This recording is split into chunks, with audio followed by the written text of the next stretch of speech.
What up, y'all? Welcome to Chip and Zay here on Texas Sports Unfiltered. I am Zay Collier. Chip Brown will be joining us any moment now, but appreciate y'all for rocking with us on this hump day, October 22nd, as we continue to gear up for Texas going to Starkville to play against Mississippi State, a game that got a lot scarier, and Chip and I will definitely break that down. But if you haven't already, like, subscribe, Facebook, YouTube, Twitch, X, or everywhere. Get the app.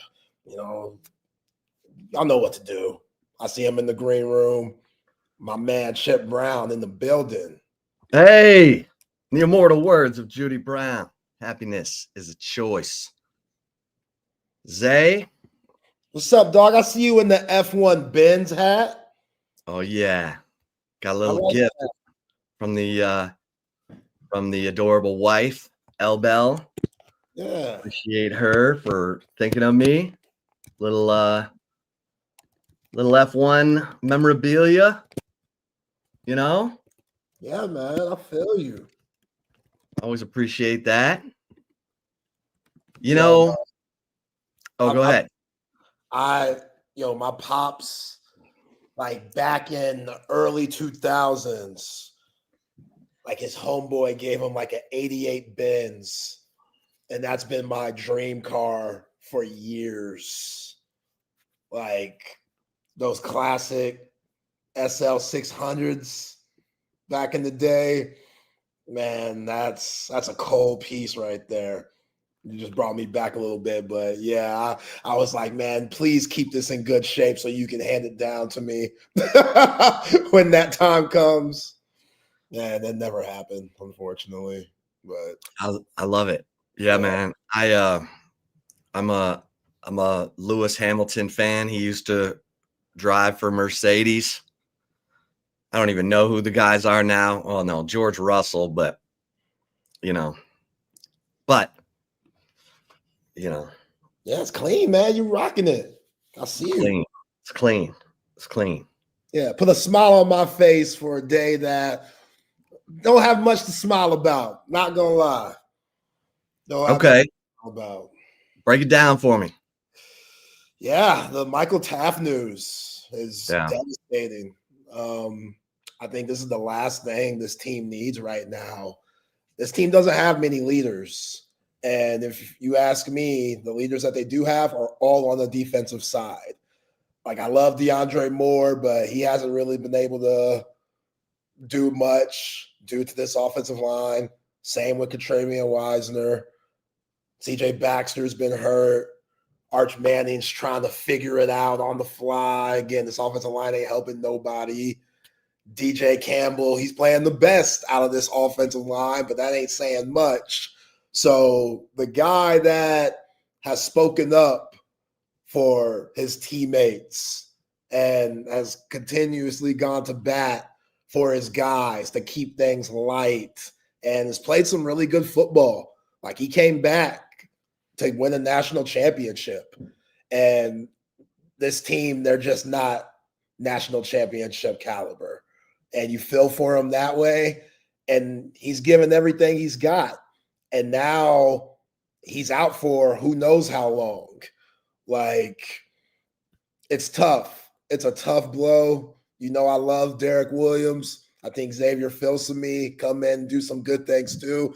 But nobody could substitute what Michael Taaffe brought to this team and on and off the field. So you feel for him. And now just looking at the big picture with this team, yeah, again, it's just the last thing they need right now. Yeah. Yeah. No, this is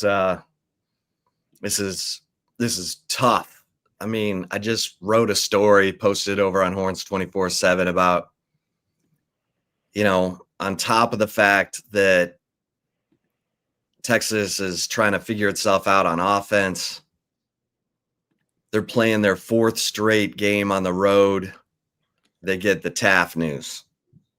And this is going to test, like Sarkisian called last week, a culture win. I think some fans took offense to that because they felt like Sarkisian didn't do enough to help the offense through that game. But when you have to scratch and claw and figure out a way to win a game in overtime, it is a test of the culture. And this week is going to be a test of the culture because guys are tired. Guys have been on the road for a month, and they got home at 3:30 in the morning after the Kentucky game, probably haven't caught up on their sleep all week. Now they're going to play without Taaffe. I mean, Sarkisian said today, we have to be really well connected. It would help if he gave them an offensive game plan that got Arch Manning into a rhythm and didn't give up on the run game. But it's going to be a big test. Big test. And, you know, I'm watching the end of that Mississippi State, Florida game.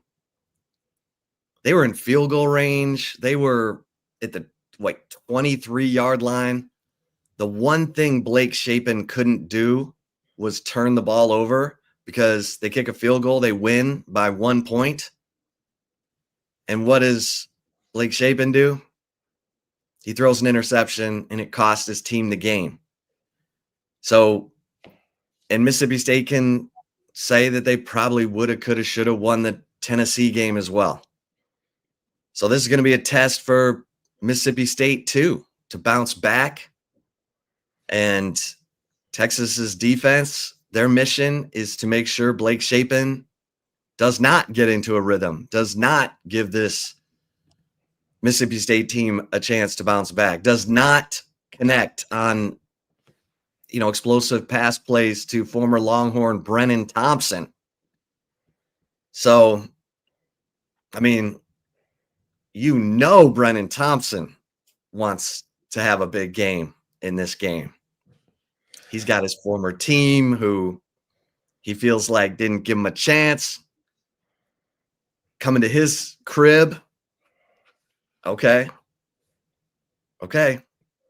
Malik Muhammad, Jalen Gilbo, Jelani McDonald, and Colin Simmons. Colin Simmons got to keep this string going. 5.5 sacks in the last 2 games. Game's coming to him. He's seeing it. He's not forcing it. And that's big time. Yeah, I've been really impressed with him these last few weeks. I like how Sark put it, like he's not trying too hard, which sometimes that's a good thing. Like he's relaxed, letting the game come to him, taking his opportunities when they're there, and he's not pressing it. When the game plan is about you, things change a little bit. Last year, as a freshman, you caught a lot of people by surprise. So now coming into this season, everybody knows that you could really disrupt the game. So they're going to play you different, and you got to adjust to that. And it's up to those other 10 guys to have your back to where they can't focus on you that much because they got to worry about, Travis Shaw, or they got to worry about Jelani McDonald or, somebody like that. So Colin Simmons has done a really good job of just straight up attacking and staying locked in. And now to talk about Mookie Taaffe, which shout out to Jesse. You sound like a coach, bro, talking about this isn't tough, losing Mookie Taaffe. I think that's flat out disrespectful to Mookie, but whatever. I hear what you're trying to say on guys need to step up and it builds character. But Colin Simmons, like what the words that he said after the game when he was asked about, Steve Sarkisian talking about the offense needs to pick it up for the defense and special teams, and Colin Simmons jumped in and said, whoa. No. We're a team, bruh. Like, it's all of us. Don't put this just on the offense. We got their back. They got our back. Like, Colin Simmons, he's starting to figure it out on and off the field, which, hey, that's what you need from a player of his caliber. So I really appreciate that. As far as the offense for Mississippi State, I think it's going to be another just hard-fought, brutal, boring-ass game on the SEC network Saturday afternoon. Like, I don't know how Mississippi State is going to put points up, especially without old Fluff, Fluff. Yeah, Fluff, man. I don't know. They have Fluff. I Fluff like Bothwell. Yeah, Fluff Bothwell. That dude, he runs hard. He runs tough. South Alabama transfer. And Booth's good too. You can't knock their RB2 like Booth. He could play also. So they're not a team that hits the explosive plays. And we all know Texas, they're not a team that gives up explosive plays. You know, that's a big reason why they won against Kentucky. Besides the Cutter Boley run, I don't really remember any explosive plays happening. And that wasn't the longest run ever either. So just, you know, you mentioned how exhausted they are, Chip. How much is that going to play a part in this game? You know, are they going to be able to find just some extra juice and not be on the field all the time? Like Kentucky was on the field forever, almost 40 minutes. How do you win that game? The fact that they did, like, hey, peace up to the football gods, because you're not supposed to win games like that. So going into Mississippi State, man, if you play like that again, you're going to get got. This team knows that. Steve Sarkisian knows that. And hopefully this offensive line can give you something. Yeah. Yeah. I mean, that was an unbelievable performance from the special teams last week. And look, the defense, I mean, does Pete Kwiatkowski need to bring some more pressure? Does he need to take some more chances? I mean, I know he wants to make you nickel and dime and drive the length of the field, but Kentucky did it. And so they were, you know, holding these double-digit drives and getting down. And then, you know, Texas was bending but not breaking in the red zone. But dang, 40 minutes, 88 plays. Come on, PK. Yeah, what Texas run, like 50-something? Yeah, 56. I mean, yikes. I ain't gonna lie. Cutter Boley, I told y'all, Cutter Boley gonna be all right. Cutter Boley turned some NFL scouts' heads. He looked good. He looked like Arch Manning against OU. I mean, 31-39. Come on now. Yeah. God. I every day I still just can't fathom how bad this offensive line is. Like they have no idea where they're going. On run plays, they're like, man, why is the run game so bad? Guys are going right when they're supposed to be going left. Guys are supposed, like, there's linebackers, they're the hit. So guys, so Contravian Wisner, whoever the running back is, could slide through the hole. Nick Brooks just misses. he just completely misses the dude. The dude just moves right past him. Like, Nick Brooks, you're a huge guy. If you're not making no contact at all, it's tough out here. And just everyone's had those moments where it's just, what are we doing? Do we know the plays? Like this stat, I saw this stat, man. This stat is absolutely ridiculous. Arch Manning on dropbacks this year against Power 4 teams, according to Pro Football Focus, is getting pressured on 49% of the dropbacks. So let's just round it up, 50%. So every other play, somebody's getting in the backfield and getting in Arch's face. Every other play. You can't win like that. Like this is just, I don't know how you keep this up. Like it's gonna get bad. And Mississippi State, kind of like what we were saying about Florida, Chip, when we were talking about, man, Florida, they don't get pressure on nobody. They don't get no sacks on nobody. They are just gonna have a clean pocket. He gonna be Gucci. Mississippi State is just like that. They're one of the worst teams in Power 4 and getting pressures. They're one of the worst teams in Power 4 and getting sacks. They only have 9 on the season. I wouldn't be surprised Saturday night around 9:30, they got about 6 or 7. Oh, I'm just how can I look at this offensive line and say y'all go and figure it out? And that was with Cole Hudson, that Florida game. Now you got Connor Robinson, who's out here just doing who knows what on flea flickers. Like, where are you going, Connor? That's one of those where Kyle Flood, he has to put his arm around Connor Robinson, like, yo, buddy, where are you going there? You got to talk to him slow. Like, there's no yelling. Like, it's that bad. Like, you can't even yell because, like, you're so just rattled by what was going through his mind there. Just everyone. Like, did you not know the play? Like, why are we calling that on 3rd and 3 anyway? But still, the fact that we called it, let's execute it. You know? Just everybody, the wide receivers, Ryan Wingo, he don't know where he going sometimes. Everybody. Like, I get it. The offense is complex, but jeez.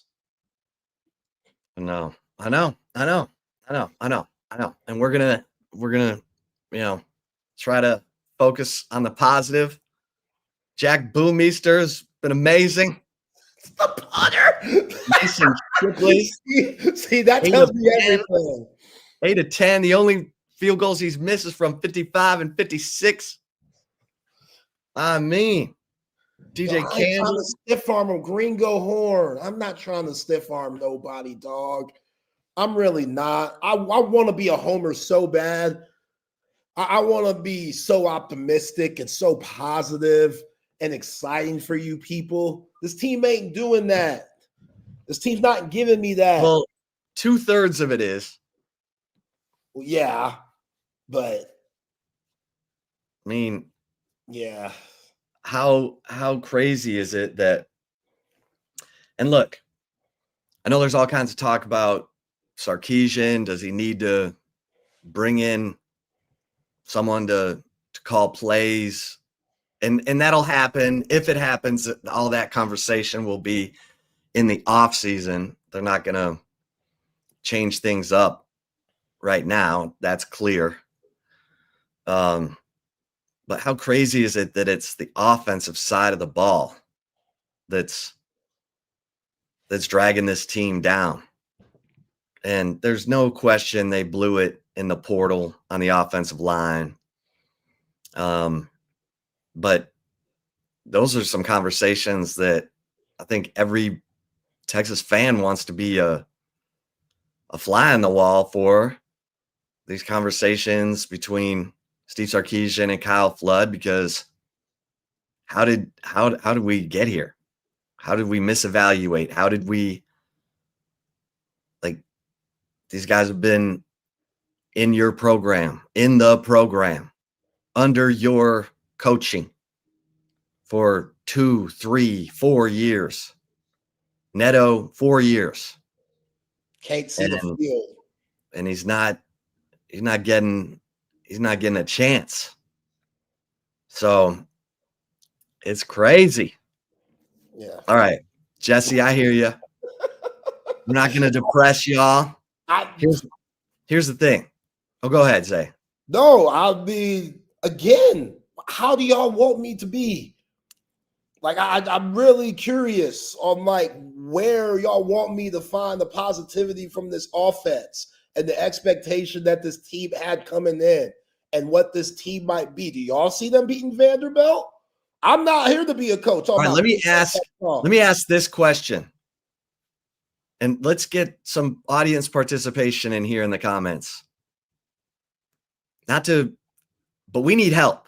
We're looking for an MVP so far offense. So let's have some nominations and let's get some sunshine going here. We'll talk about this offense. We'll talk about the MVP of the offense. Let's get some votes. Let's get a little consensus. And we need reasons too. Don't just, if you save somebody, please just give me a reason why. Because I need to know. Enlighten me. Please. Not everyone at once. Not everyone at once. Go ahead. We'll go through it. We got time. Don't race. Take your time. Yeah. Give it some thought. I love it. It's Zay, should we offer up any candidates, or do you want to wait on the audience participation? You go first. I gotta think this through. I'd probably. I mean, Parker Livingston. Yeah, that's a good one. Parker. That's a good one. And I don't even know if his brothers weren't cool as hell. I don't even know if I could do that. I love the family. The family, they be wilding. Like, they were at Texas State Fair on the news and stuff. They were out of control. I love those guys. Parker, he has some heart. He took a shot against Florida, came back against OU, had some solid catches, but, you know, he's not getting opportunities because Arch is getting sacked all the time or throwing the ball all over the place. That's not in the vicinity where Parker Livingston could catch it. So, yeah. Oh, y'all missed the question. The question is, who's an MVP for this offense? Who would you vote as MVP of the offense? And why? Through 7 games, and why? Yeah, I mean, you could make a case for Parker Livingston. 44 times. Especially before the injury against Florida, he was cooking. Yeah, did he have a catch against Kentucky? I don't think so. Let me see here. Parker Livingston. I don't think he did. No, he didn't. Jeez. Yeah, he's one of the only bright spots of the team. We can't get him the ball. Really? Like, not even the quick screen, smoke screen, bubble screen, something. Yeah, he had a catch in every game until Kentucky. Yeah. Not kidding. Yo, I wish we had Water Boy, Bobby Boucher. He could help. You can do it. My mama said. My mama said. Oh, what a classic. They don't make movies like that no more, man. Adam Sandler. That was when he was on that legendary run. Legendary.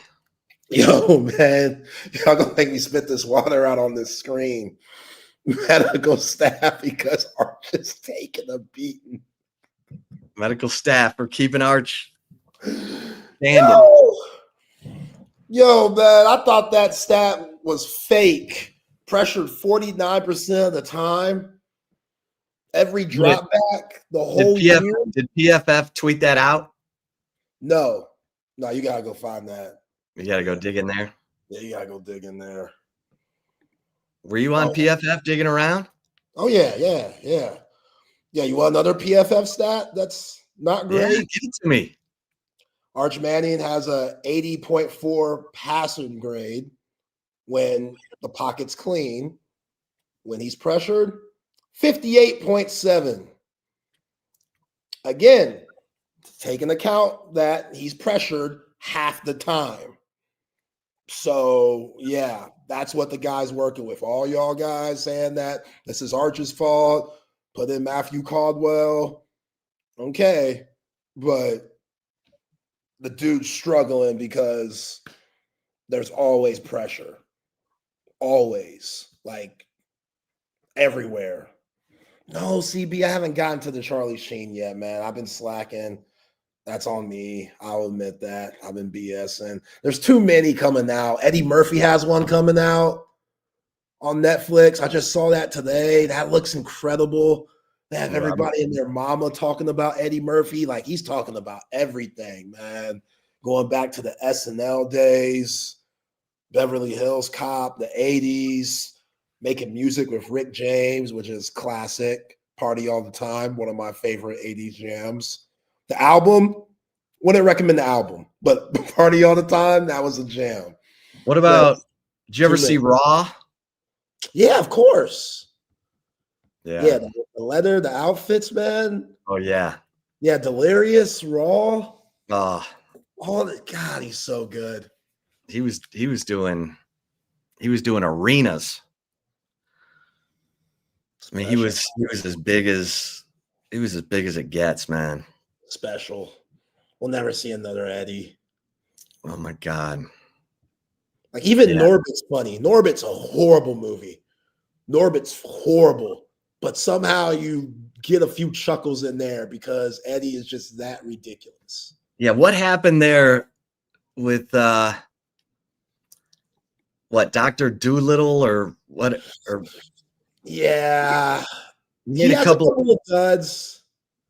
Like he has that one alien movie, the Planet movie. That was weird. He has Vampire in Brooklyn, where he has the perm. That wasn't it either.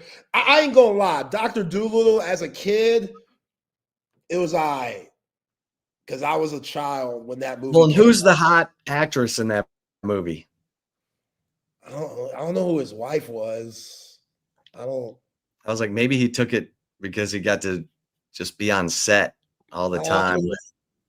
In the Nutty Professor movies, it was Janet Jackson. Yeah. Nutty Professor. Yeah, Nutty Professor. Jada Pickett's in the first one. Janet Jackson's in the second. I mean, how can you go wrong with that? It was before Jada kind of lost it and had Will out here slapping folks and stuff. But yeah, man. What's your favorite Eddie Murphy movie? Probably Beverly Hills Cop. Yeah, that one. So good. Like incredible. Bowfinger's hilarious too. Bowfinger. Coming to America's good. That's up there. So good. Yeah. Boomerang's good. I need a woman who stimulates my mind as well as my loins. So good. I mean, him and Arsenio. Yeah. Sexual chocolate. Which is interesting that Arsenio didn't blow up more. I mean, I know he had the late night show, but after that, like that was kind of it. Like you didn't really see him acting much, you know? Yeah. We need a little documentary on Arsenio.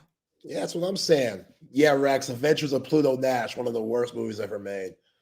Eddie was stealing money at the time, which I can't knock. Like, when you get to that status and they basically put out a blank check and say, yo, you put the number out, what you want.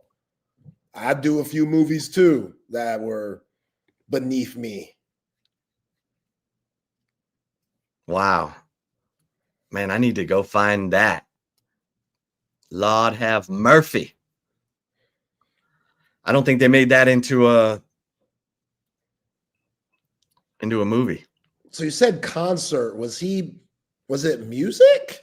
Or was it he was doing stand-up. He was doing stand-up in a arena. Okay. I mean, Delirious and Raw were just, movies. I asked that because, again, he made Party All the Time. He made that album with Rick James. I don't know if he went on tour and, like, performed as a musician or anything during that time. I never heard it was just, I think it was just him doing his stand-up. But, but Delirious, I think, was his first stand-up movie. Yeah. And then Raw, this is like, I'd love a bootleg of Lord Have Murphy. Because, he was on it. He was on Saturday Night Live. Yeah. Gumby and Kill My Landlord. He was on it. See, we're being positive. You're in Eddie Murphy talk. Yeah, Eddie Murphy. Come on. Yeah, man. We can be positive. We got Hummer coming on At 3:00. Yeah. Oh, got to go negative again. Former Longhorn Kevin Durant blew the game for the Rockets yesterday. That was rough. That was rough, KD. It was rough. First of all, the Rockets don't give him the ball enough. They'll figure that out. Like your boy Amen Thompson, which is twin to your Sir Thompson up in Detroit. I don't know about him being a point guard. It's only game one. You can't overreact. Game one, they got 81 more left. Their point guard situation will be their Achilles heel this year. The Rockets. You said that. You said that from the beginning. Yeah, Fred VanVleet getting hurt, like he was it.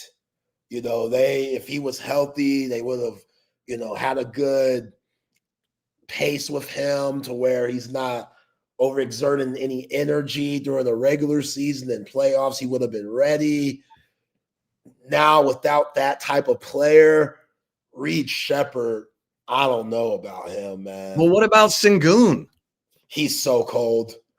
He might be their best player. I know KD's there, but now he has a 3 in his bag. Like he worked on his 3-ball all off season, and it shows. But what we forget about the NBA, the most durable and shaped team wins. Like the Thunder last year, they were young. They had multiple guys they could throw in there, multiple styles that they could play and adjust to. Like that's what you see. So these teams that got age going against them, like I like the Warriors. The Warriors looked good last night against the Lakers. But Steph got hurt last year in the playoffs. Jimmy Butler, he's up there over 35. Draymond's over 35. So that's just the miles on these guys. Will it come back to haunt them? I don't know. But Fred VanVleet, it hit them hard. The Rockets, their point guard situation, it might be a problem, even though Sengun, he's gotten better. They'll figure out ways to get KD the ball easier. Like, there's times where Kevin Durant doesn't even touch the ball on possessions. Like in fourth quarter and overtime. What? Why would that ever happen? That should never happen. Like this guy's a top 10 scorer of all time. Like the Rockets bench in general right now is questionable. Yeah. Like you said, Reed Shepherd, he was the only one. Well, and Tari Eason, they were terrible. Yeah, they were 6 of 21 shooting. Yeah, Reed Shepherd, you're a 3rd overall pick in the 2024 draft. Like, I expect more from him. I know it's year 2. Again, it's only game 1, but his shot looks weird. Like that's what he's good at. Like, why are you banking threes? I know it happens. Even Steph Curry's banked a 3 or 2, but I don't know. There's just something not right about him. He doesn't look comfortable on the floor. And we've seen, hey, you could evaluate a guy and be completely wrong. Ask Kyle Flood and Steve Sarkisian. So the Rockets possibly getting Reed Shepherd wrong, I see it happening. I do. And he could be a Kurt Heinrich. I think him at his best. You remember Kurt Heinrich out of Kansas? You remember Kurt? Kurt had a long NBA career. Kurt wasn't the fastest. Kurt couldn't jump high, but Kurt's IQ, Kurt's ability. Yeah, him and Nick Collison. Yeah, those dudes were cold. Like they're on that 03 Final Four team. Yeah, like every time somebody had Reed Shepherd guarding them, they would go at him. Nobody was going at Kurt Heinrich really back then. Like Kurt Heinrich was the best player on the team. So he's not that. And that's what he needs to be. But a double overtime game against the defending champs on their home floor. Without one of their best players and one of the top one of their best players. I think the Rockets, and you're blaming KD for the loss? Yeah, man, you missed the free throws. He makes the free throw. They're up by 3. He misses one. Shai Gilgeous-Alexander comes back, ties the game. They go into overtime. He should have got called for the timeout which is a bogus rule. After Chris Webber mucked up in the Final Four back in 93, if somebody calls a timeout and you have none, just make it a turnover. Don't give the team the ball and free throws. Like, that's dumb. I get it, penalize them, but a turnover is good enough. To add free throws to it, we're doing a lot here. Free throws and the ball. Free throws in the ball, like, I understand, have some court awareness, but I don't think it should be that big of a mistake for somebody to try to call a timeout. The refs didn't see it anyway. And then Kevin Durant fouls SGA when he gets him on that pump fake, fouls out the game. SGA hits both free throws, ball game. So KD, which he was still good, he's still efficient, he still gets to his spots. You can't block his shot. Like, the Rockets, they're not used to playing with somebody of his caliber. They know how to get Şengün the ball. They don't know how to give KD the ball quite yet.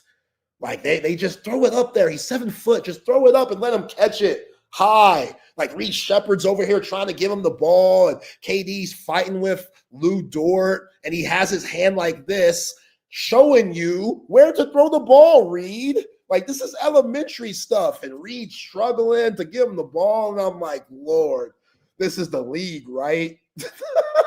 Like, isn't this the NBA? Amen Thompson, same thing.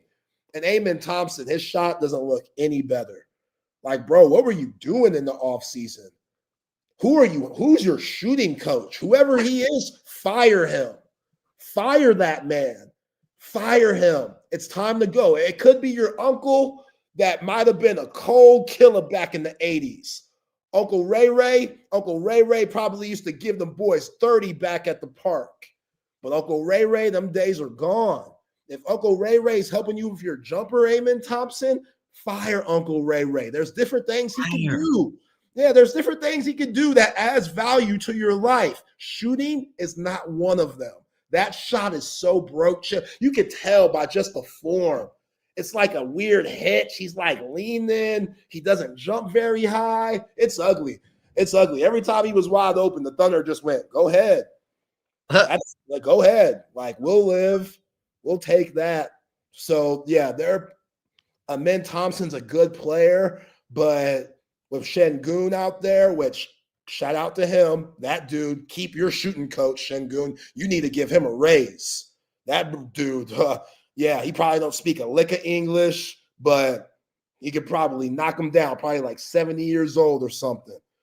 Keep him, give him a raise. Şengün's worked on his game.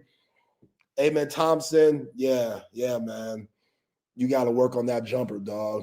But yeah, the Thunder, they weren't supposed to win that game. They didn't shoot well from three. They're without Jalen Williams, but championship DNA.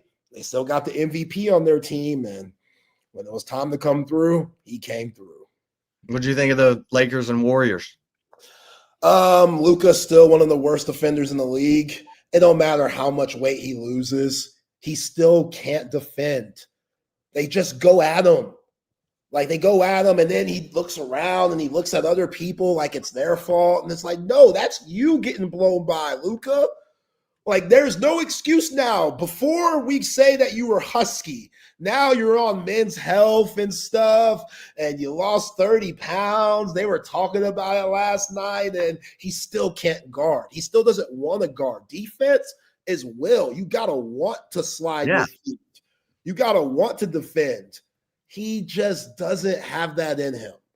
Offensively, one of the best players I've ever seen. That's why he dropped that easy 40. He gets to his spots. The step backs were there. His IQ's ridiculous, coming off pick and roll, throwing lobs, and just hit the way that he decelerates and the angles. Like, Luka's offensive game, chef's kiss. His defensive game, one of the worst that you'll ever see. I wouldn't recommend showing my kids Luka defense tape ever.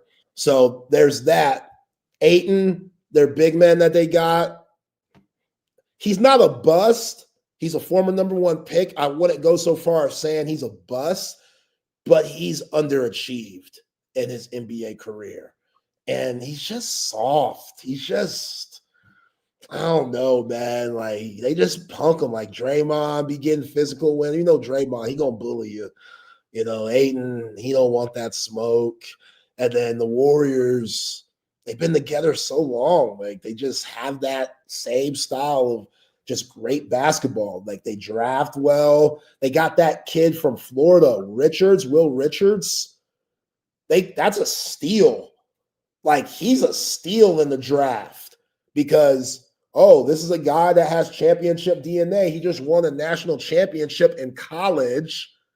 He's around 6'5", 6'6". Hey, you could shoot the three. You could play D. Come play with us. Like, Steve Kerr learned that from Phil Jackson. He learned that from Pop. Like, we find guys that fit the system that we could surround around our great players. That's what Phil did with Jordan and Pippen. That's what Pop did with Timmy, Manu, and Tony. Like, guys just fit around them. They just find guys like that. And Buddy Hield's in the best situation of his career just because all he has to do is worry about shooting the ball. You're going to be open because everybody's attention is on number 30. Like, that's just what it is. And Jimmy Butler, now he's not the man. He never wants to be the man offensively. Like, he wants to be the man overall, but offensively, like, he doesn't want to do that. He wants to do a little bit of everything. He's a complete player. So now he could do that to the fullest, and Steph could be the scorer. So they're good. What concerns me is what I just said, a little earlier, health. Like, when they play the full 82 and the playoffs is about to start, Steph being almost 38 years old, Draymond being like 36, 37, Jimmy Butler being like 36, 37, will that catch up with them? I hope it doesn't because I want to see the best basketball possible, but that's a big reason why I didn't have them beating the Thunder or beating the Nuggets in my picks for going to the finals and possibly winning that thing. Yeah. Yeah. Well, we're off and running in the NBA. Yeah. All right, let me get your thoughts on some of these other college games we got this week. Because in the SEC, we got Ole Miss at Oklahoma. Ole Miss at Oklahoma. Oklahoma's favored by 4.5. You were on the right side of Oklahoma at South Carolina last week. And yes, CB, we still have no MVPs on the Texas offense. So, y'all, come on. They can't find nobody. I mean, surely we can get some nominations. They can't find nobody. But yeah, CB says I got nothing. Yeah, feel free. We're asking y'all for your offensive MVPs up to this point through 7 games for the Longhorns. All right, so Ole Miss at Oklahoma. Ole Miss up 2 scores at Georgia last week. And Gunnar Stockton brings the Bulldogs back, rips the hearts out of the Rebels. Now the Rebels are going back out on the road. There's a lot of back-to-backs this week in the SEC. Of course, Texas is going 4 straight on the road. You got Mizzou. Wasn't Mizzou on the road last week? They're back on the road at Vandy. And let's see, Bama. No, Bama's not doing back-to-back. They beat Tennessee last week. All right, so let's start with Ole Miss, Oklahoma.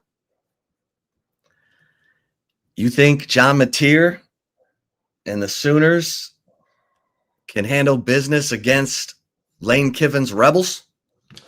Yeah, I do. That crowd's going to be rocking. They look good against South Carolina. I know South Carolina, they're one of the worst teams in the conference, but they still got some guys that could really change a game. And Oklahoma, coming off of Red River, they handled their business and looked good while doing it. So coming into this game at home, I think this is the time where we normally see Lane Kiffin teams start to crumble. They have a lot of hype coming in. They do well. They give you glimpses of hope and have you thinking, okay, Lane, it's time for him to finally turn the corner. And then they lose to a couple of teams, which losing last week to Georgia, that's nothing to hang your head on. Like Kirby Smart, they've been beating teams for a long time. So, it's not like last year when they were losing to Kentucky and getting upset and whatnot. But I just think that OU in this game, I'm just going to take the home team, really. I think John Mateer is still working out some kinks, but they finally ran the ball against South Carolina. Blaylock, he looked good, and that's been a huge problem for the Sooners, their inability to run the football. Obviously, they didn't do that against Texas, so we know Jaden Ott, Oklahoma Sooner fans are still wondering, if that money was worth it with the production that he's putting up or lack thereof.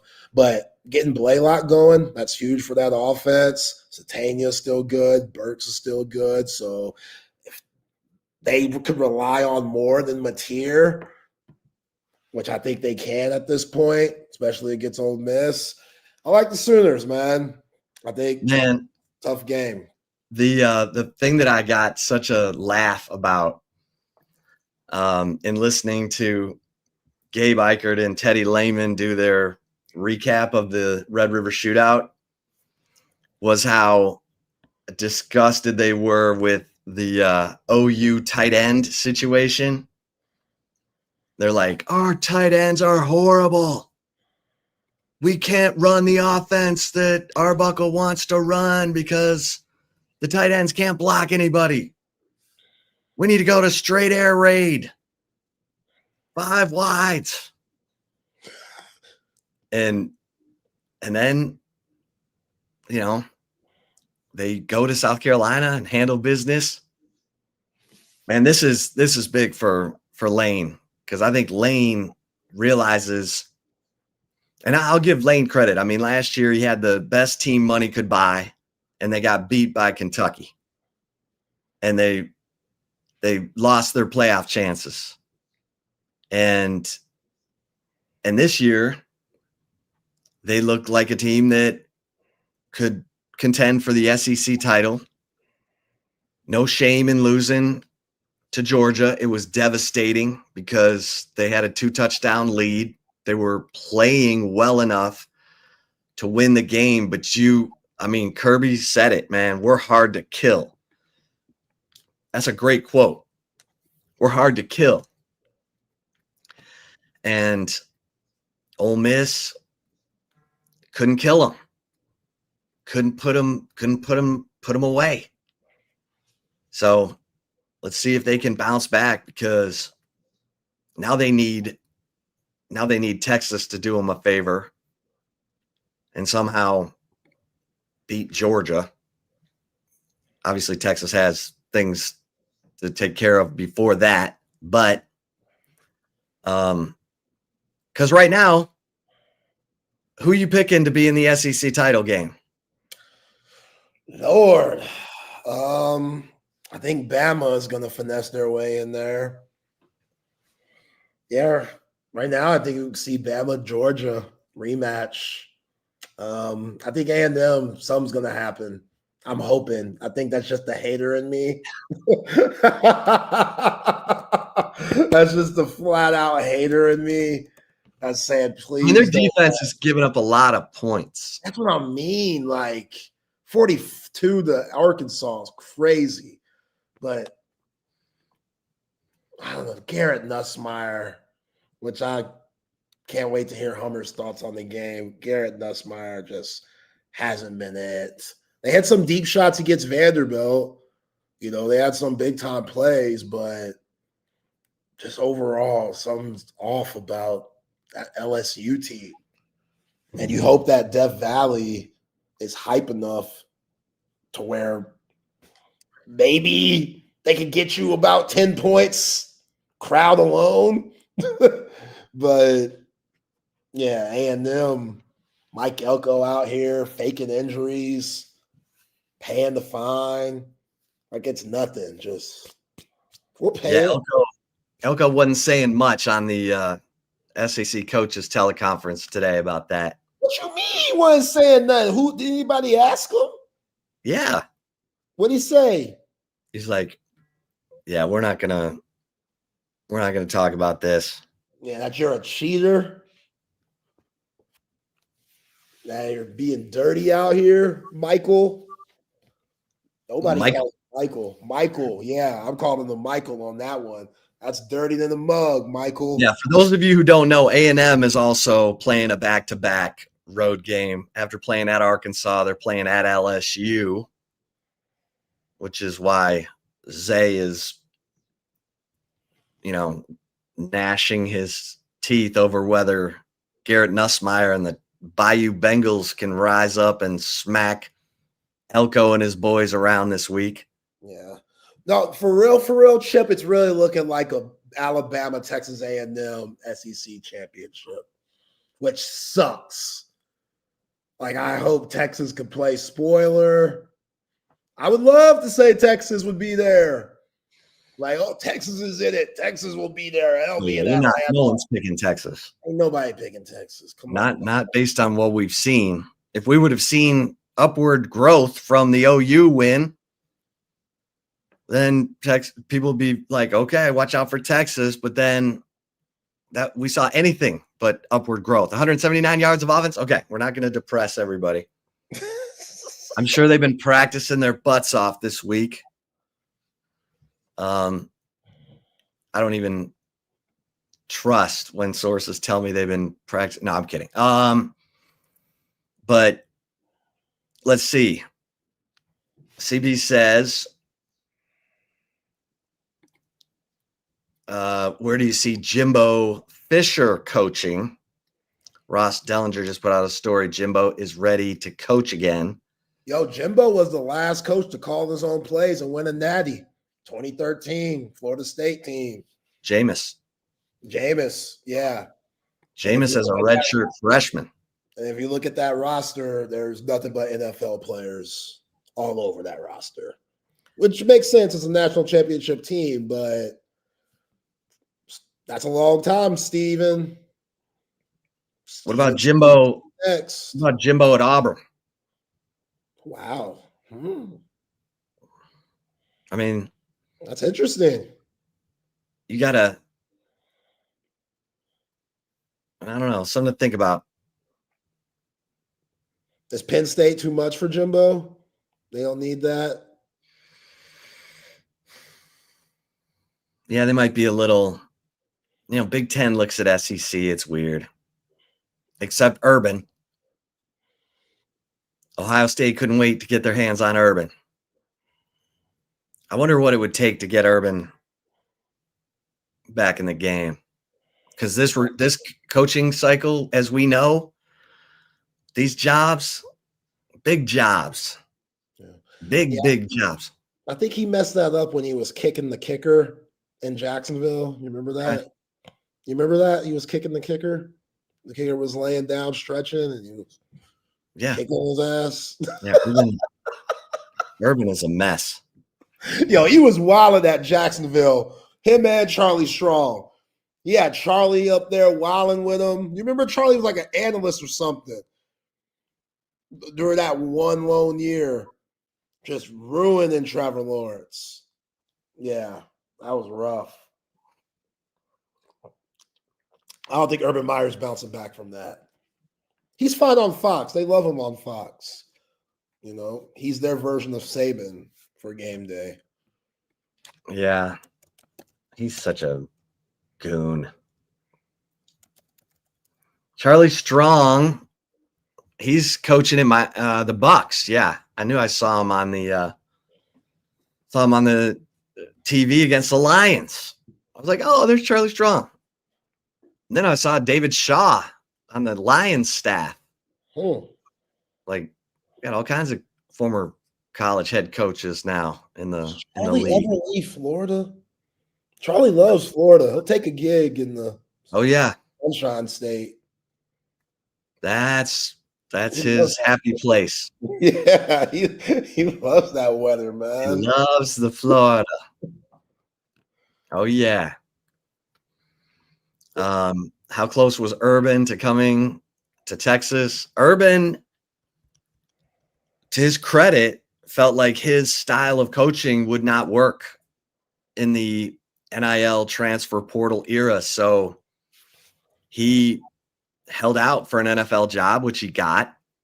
And, he probably could have convinced Texas officials to hire him because they were talking to him as a consultant.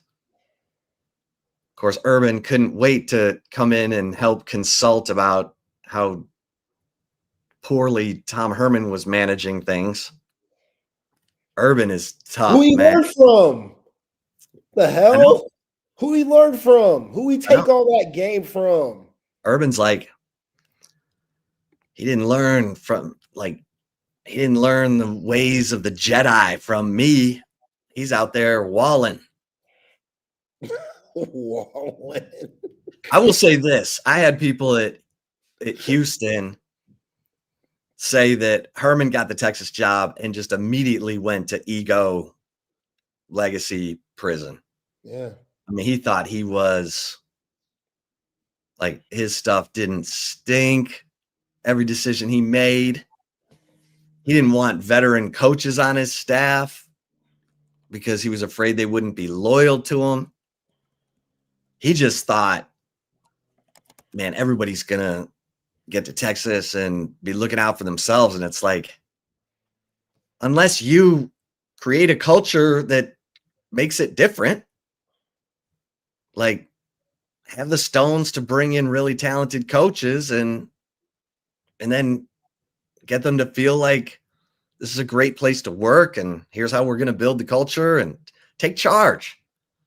Instead, he wanted to rule by fear, just like Urban, except he's not Urban.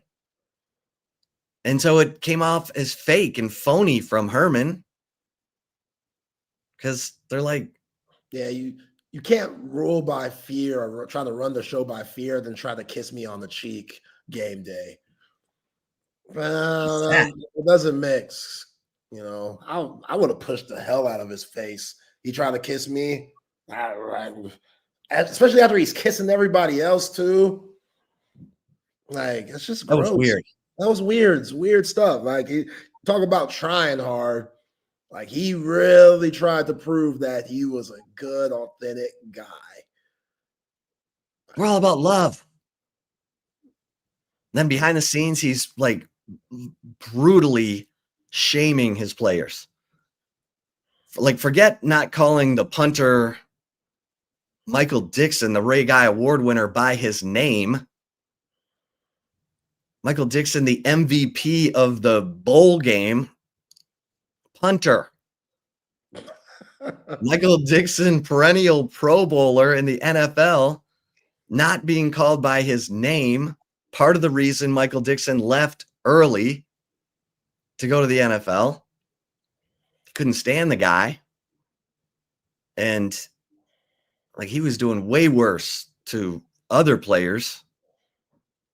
Yeah, he was like, the quote I got from the Texas brass was, he is not a leader of young men, and we will not have him representing the program. It wasn't about wins and losses. I mean, it was a little bit or a lot of it about how he handled the Eyes of Texas controversy, because all Del Conte asked the coaches was just have your teams stand, for the Eyes of Texas. They don't have to sing it. They don't have to raise their horns. They can lock arms, however they want to handle it, but stand together so you don't look disconnected.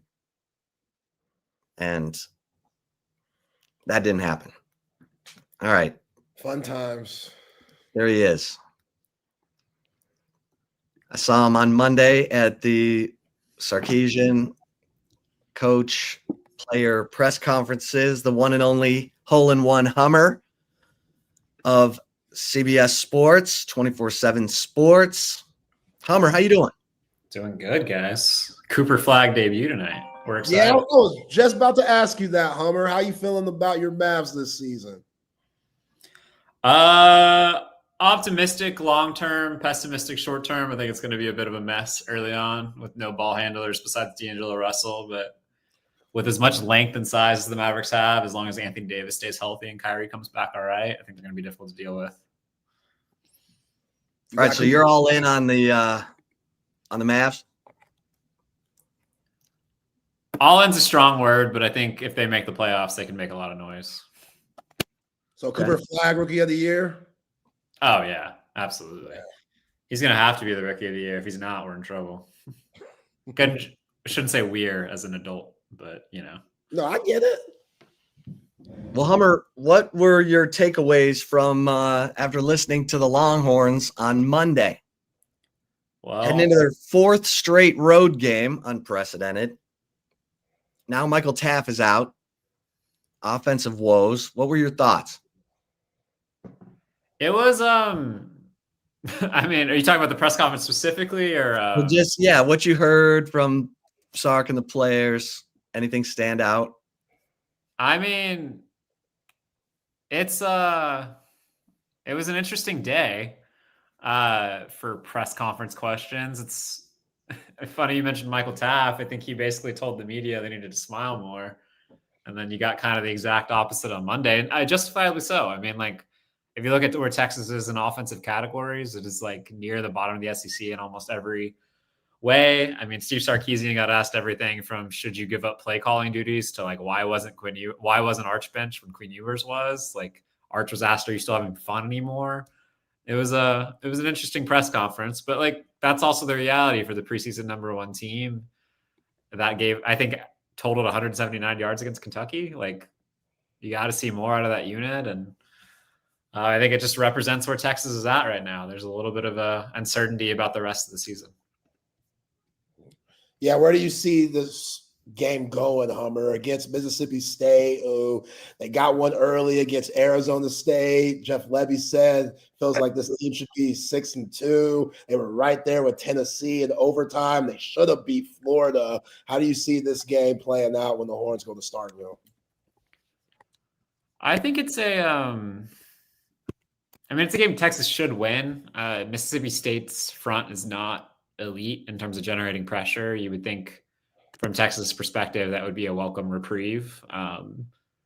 You would hope that if you're a Texas fan, Texas can generate more running opportunities in this game against a Mississippi State front that's not elite in stopping the run either. But we've seen Arch Manning play 2 road games so far, and they haven't been pretty.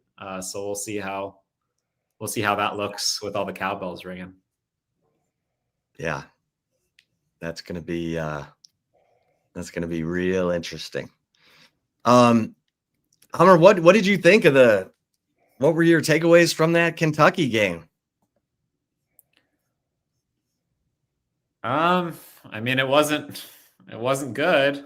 I mean, so Hummer Sorry, asked, I know it's bad. I was looking at my phone, but like, yeah, it was bad. Like it was a tough watch, man. Like the offensive line really struggled to hold up.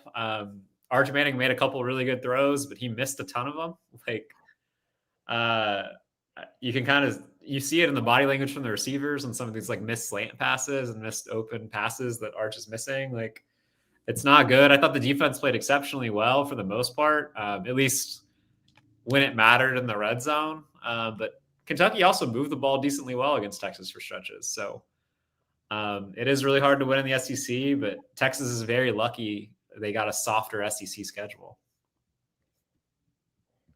I mean, you asked, rightfully so, Arch Manning, 1 of 9 at one point in the Kentucky game after going 0 of 10 against UTEP and getting booed. I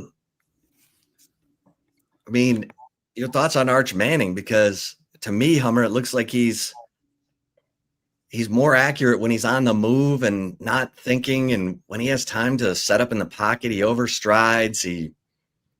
I don't know. It's weird.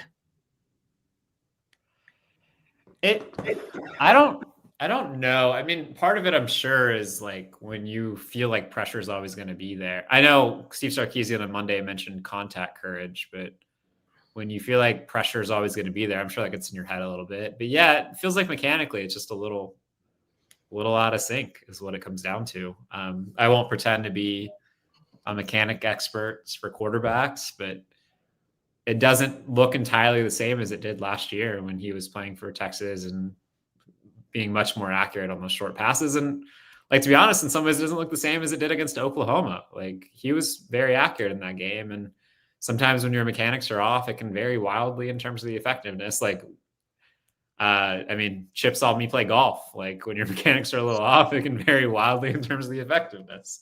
And that can change from week to week and day to day. So I'm sure for Arch, it's a constant battle, but yeah, just, he's not playing horrendous football. He did against Kentucky, but on the whole, not horrendous football, but it has been wildly inconsistent football. And when you play that way, it puts your team in danger of losing.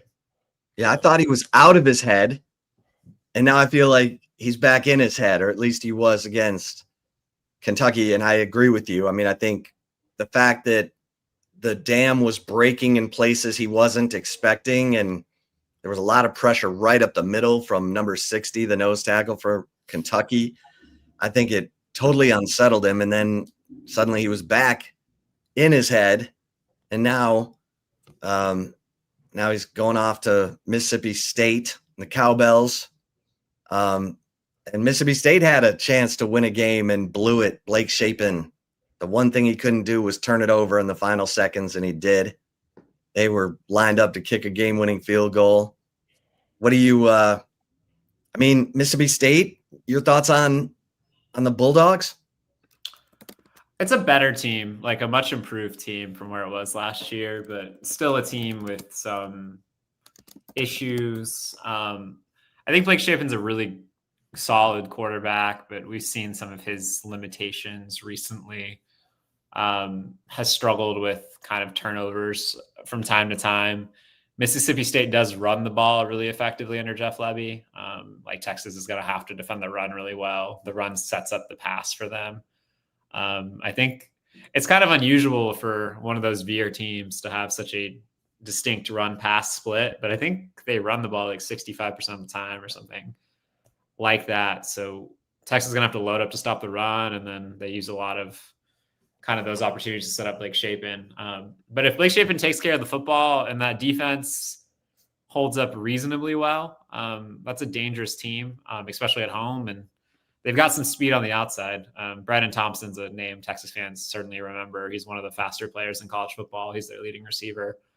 And he can certainly he can beat you over the top if you're not careful. Yeah. What is Hummer, what is Mississippi State football here in 2025? Obviously, Jeff Lebby, coming over from OU, and, he's done a good job from year one to year two. But just overall, when you look at that program, what do you see? I see a program that's taking steps in the right direction, but is still going to finish near the bottom of the SEC. That's the reality of it.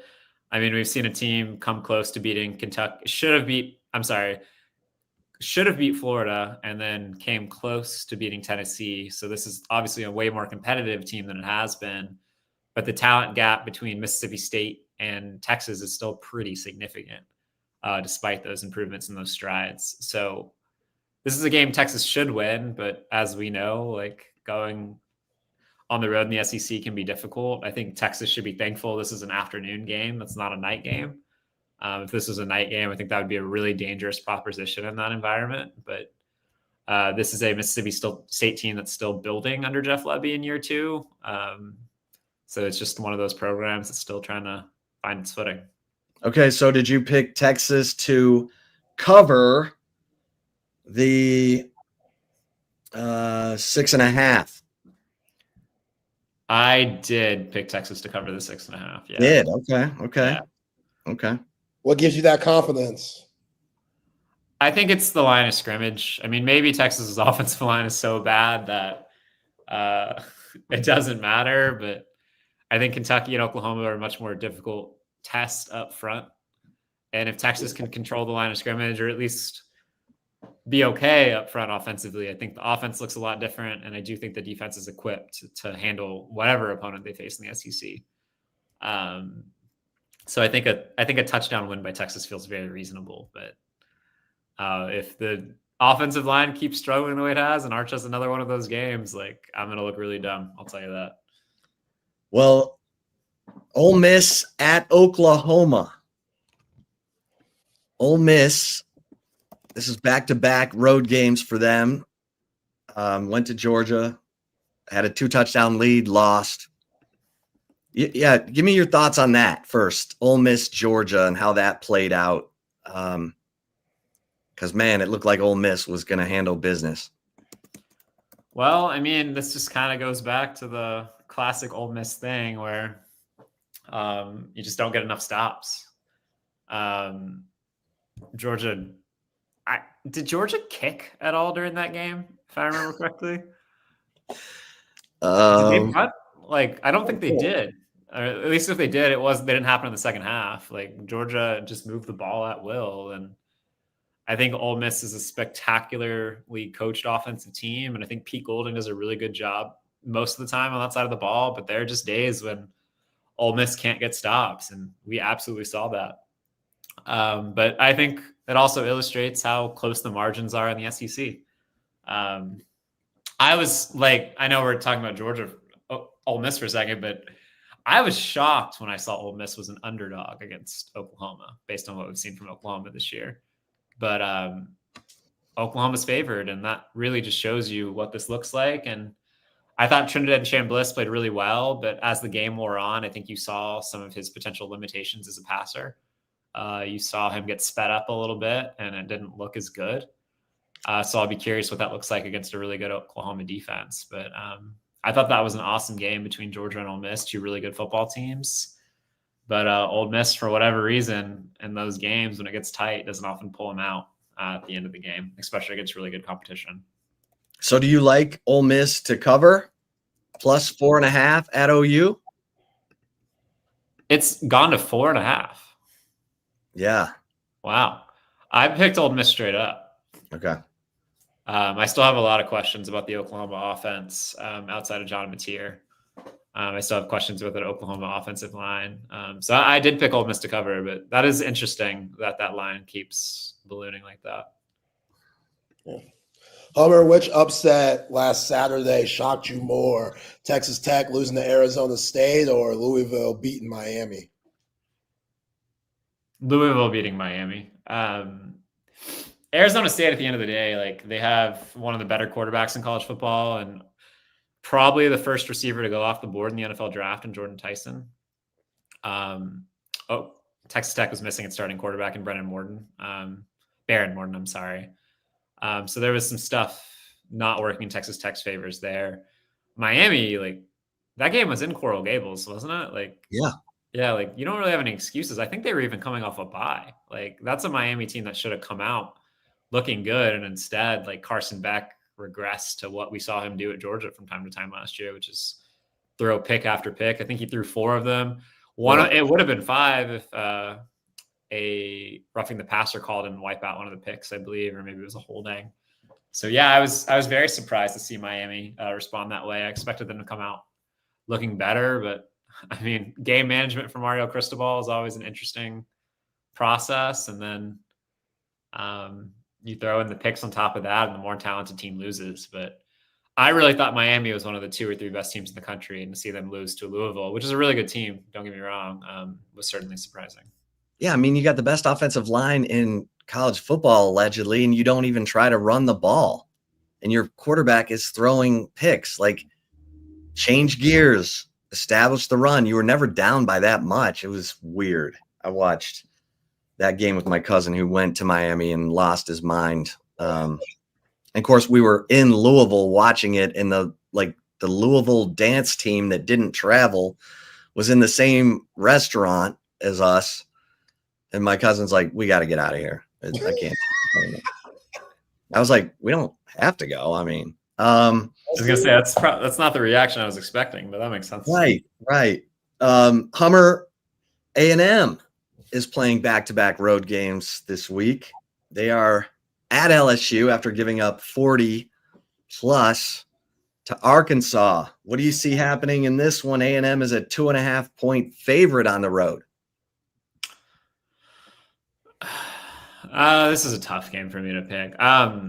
I've been wrong about LSU basically all year. I don't think I've gotten an LSU ATS pick correct. I think some of my preseason bias is still factoring into that. LSU is a team I thought would go to the national championship game, and there are clearly a lot of issues with LSU, especially offensively and defensively too. I mean, like if you watched Saturday's game when LSU lost to Vanderbilt, Harold Perkins was just getting abused by Vanderbilt offensively, like in coverage, just absolutely abused. So A&M should win this game even on the road, but it's a game in Death Valley at night. That is never a easy proposition. I think that's the best home field atmosphere in college football. A&M is actually pretty close. Sorry, Longhorn fans, cover your ears on that, but that's just the reality. Like that place gets really loud. So that's a big advantage for LSU. I do think Marcel Reed occasionally still puts the ball in danger a little too often, but when you look at it on paper, like A&M's got a really good offensive line, a really good defensive front. They're going to win the lines of scrimmage in this game, or at least they should. I trust A&M's offense more. A&M's defense has been better the last couple of weeks. There's really no reason to pick LSU. So I went with the Aggies, but that probably just means that LSU wins for once because I don't think I picked them right this year. Yeah, Hummer, is there anything going on with A&M's defense? I mean, 42 points that Bobby Petrino and Taylor Green put up on them. That's a lot of points there, isn't it? Yeah, absolutely. And I mean, A&M's defense has had its cracks all season, to be honest. I think they're sitting around 50th nationally in yards allowed per play. They get a pass rush. Cassius Howe is one of the best pass rushers in the country. I think they have really good linebacker play, but the secondary has been up and down. And for whatever reason, like you go back to the UTSA game in week 1, they just bust occasionally in the run game. So I think they are vulnerable on that side of the ball at times, but it hasn't really mattered because the offense has put up so many points. But there is that I don't know, CB. That I don't know. I would assume it's to get people off the field and to slow down the clock. But yeah, A&M certainly has been vulnerable on that side of the ball this year. I just don't know if LSU is equipped offensively to take advantage of that in the way they need to. Yeah, Elko was willing to pay that fine because it was self-preservation, baby. He was in a 3-point game with Bobby Petrino. Hey, worth the win, man. I would. Oh yeah. If I was going to give up a touchdown as a cornerback, I'd tackle them at the 50 and take the 15 yards every time. Like sometimes you got to do what you got to do. Oh yeah. Yeah. Jalen Gilbo did that last week and he didn't even need to, but, okay. So we got this question earlier. Where do you think Jimbo Fisher would land? He's apparently telling people he wants to coach again. I mean, Jimbo wanted to coach last year. I don't know where Jimbo will land. It would take the right athletic department to want to go that route. Jimbo certainly really good coach, but brings a fair amount of baggage. I don't know who this cycle would hire Jimbo Fisher. I'm not saying there isn't a team out there for him. There's going to be a lot of jobs open. Maybe Auburn was. I don't think I'm just joking, but he was a former Auburn quarterbacks coach. A job has a chance of opening. But I don't know. I know that sounds dumb, but I'm unsure where Jimbo Fisher would end up this cycle. I don't know if anybody wants to take that chance, but there's a lot of former coaches out there that I think would be interested in a shot back. Like Ed Orgeron's making the rounds again. I think like a Dave Clawson from Wake Forest, like probably has an interest in coaching again at some point. Like there are several retired head coaches, out of the game head coaches, John Gruden, who would like to break in, but I don't know. Like most of them are out of college football for a reason right now. And you have to adjust. And I don't know. Jimbo Fisher didn't show a good job of adjusting late in his tenure at Texas A&M. Do you think Kentucky's going to get rid of Mark Stoops? I think the buyout is prohibitive. I think is it $39 million within 30 days? Crazy. Ooh. Yeah, so it's difficult, but if it continues like this, we'll see. I think there's going to be some pressure on the administration to think about a change, but that's a lot of money, man. Mizzou at Vandy, Hummer. Mizzou at Vandy. Mizzou has been scraping and clawing, and Vandy is looking like a team that's starting to believe. Vandy is favored by 2.5 at home.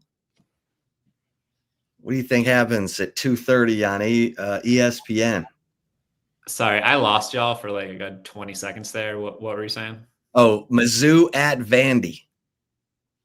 Vandy by 2.5, according to Vegas. What do you think? I mean, these are two teams that I think are the most underrated teams in the country in a way, based on what they provide on paper. Vanderbilt's a legitimate top 10 team in my mind, and I've had Missouri ranked around 11 or 12 all year.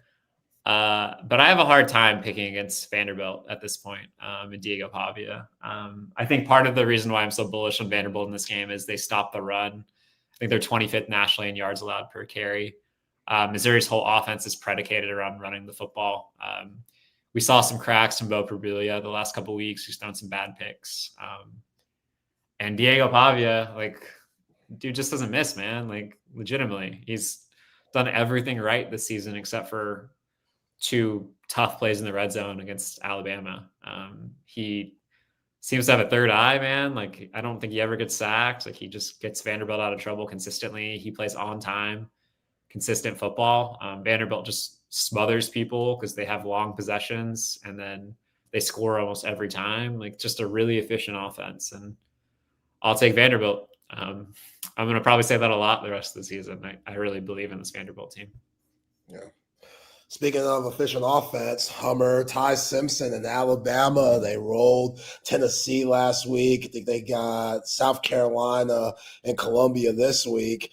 Bernard looks good for them. Like, I didn't think that guy would be better than, Ryan Williams, but here we are. Jam Miller's getting back into the fold, and obviously Ryan Grubb is a huge plus to that offense for Kalen DeBoer. Are you surprised that after that Florida State game, Alabama has looked this good since?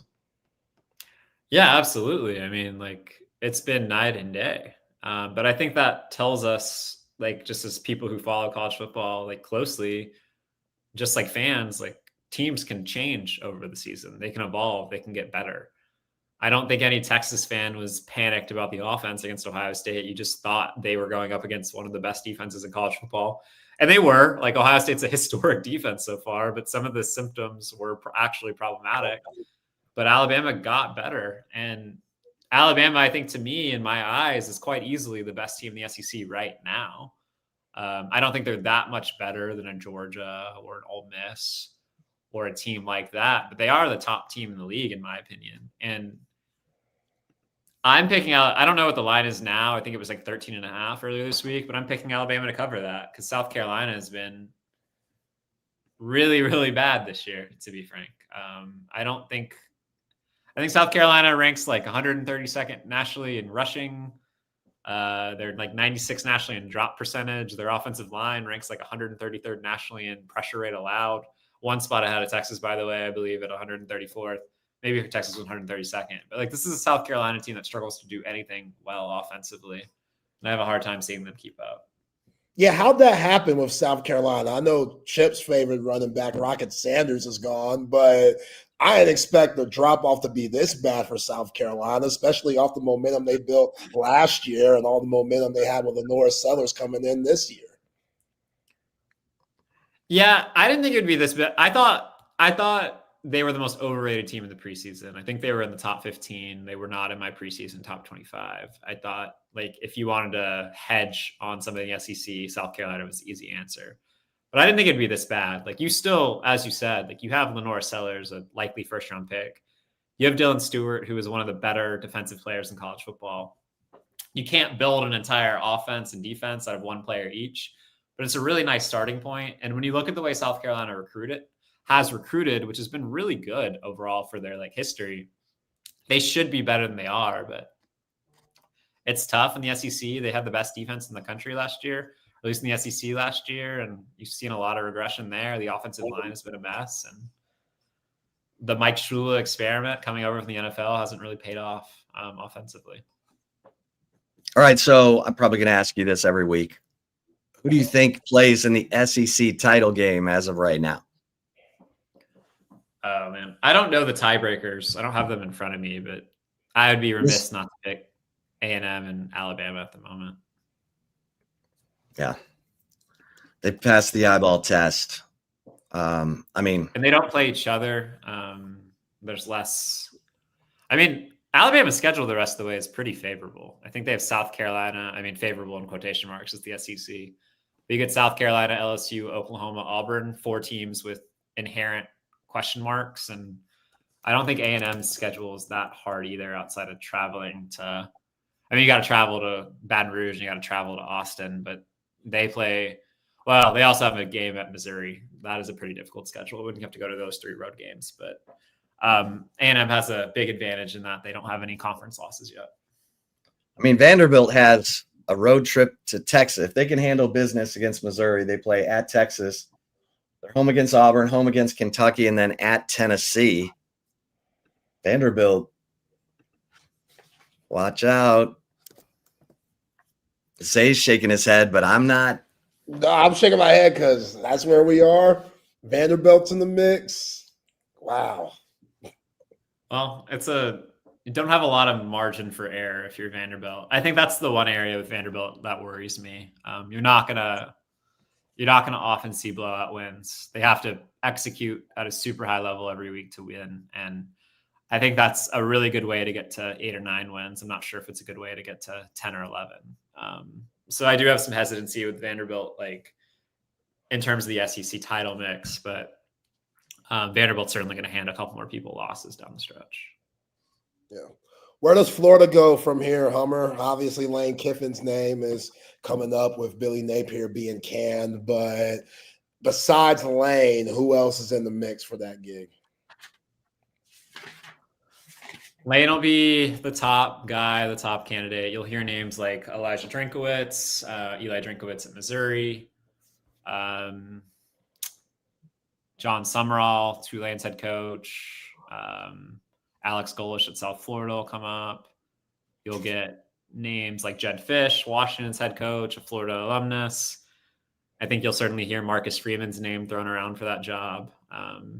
I'm probably missing 1 or 2 others. I could see like a Brent Key at Georgia Tech getting in there, but it's still pretty early there. But I think at least right now, Lane Kiffin is the name to know. Why would Lane leave? I think your ceiling is higher at Florida than it is Ole Miss. Florida's won 2 national championships this century. Slightly better resources across the board, better recruiting base in Florida than there is in Mississippi. Lane clearly likes living in Florida. I've always heard that. He had a good time in Boca Raton, and Gainesville is not Boca Raton, to be fair, but it's not far from the beach. I think that just matches like Lane's preferred lifestyle. So those are all reasons. I mean, he almost left for Auburn a couple of years ago, so it's not like he hasn't considered it before. And it was interesting. Not count with the same lifestyle advantages as you get in Florida. Well, it's interesting if you've seen the many lives of Lane Kiffin, that documentary that ESPN did on him. It was his daughter who convinced him to stay in Oxford because she had moved there to live with him, and she's like, I want to stay here, and he stayed. Now she's, I think, finishing up or out of Ole Miss.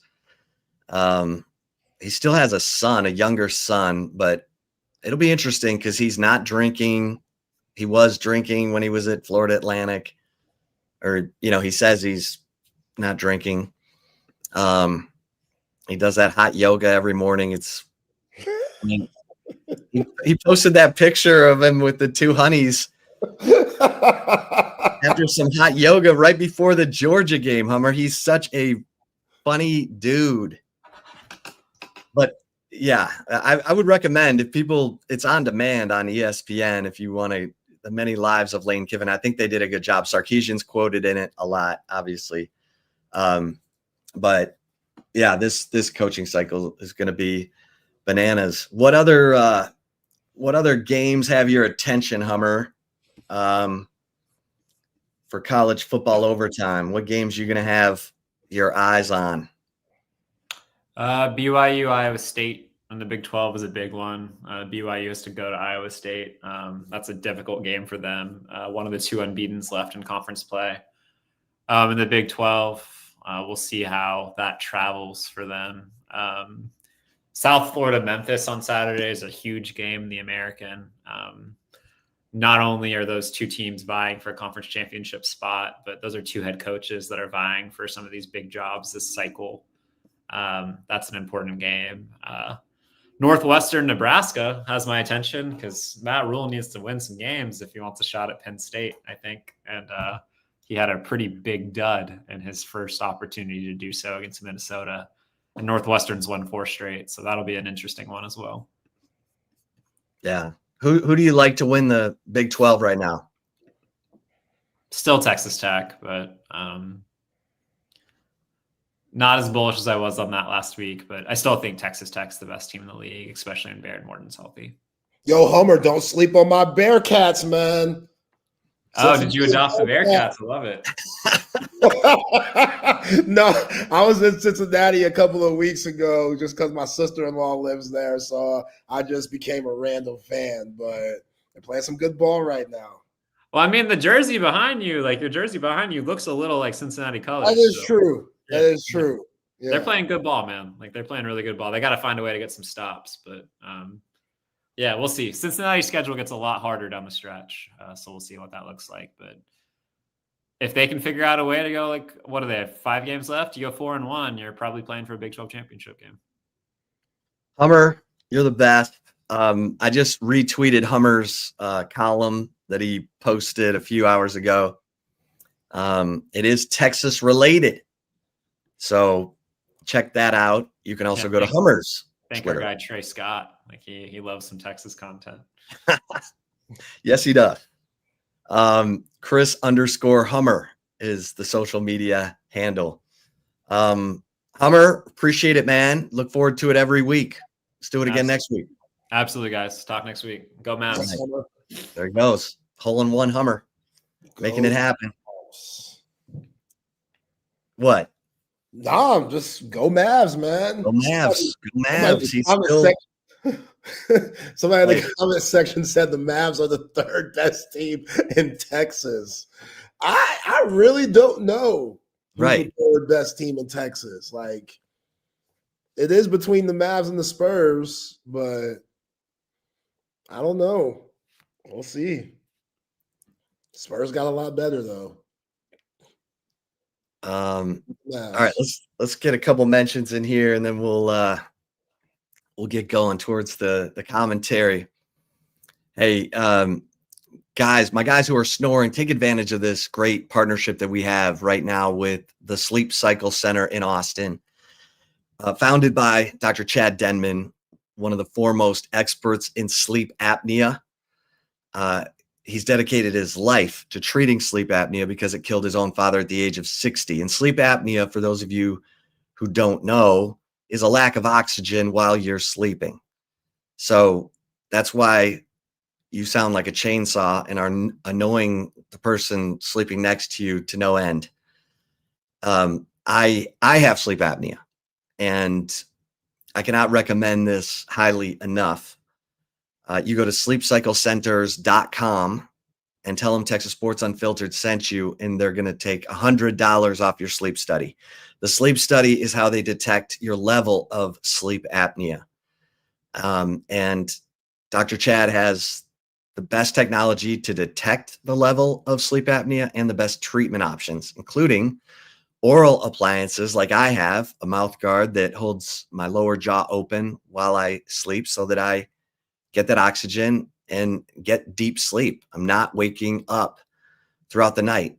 Some of you don't even know that you're waking yourself up throughout the night. And if you are aware that you're waking up throughout the night, you really need to take advantage of this great partnership that we have. Just go to sleepcyclecenters.com.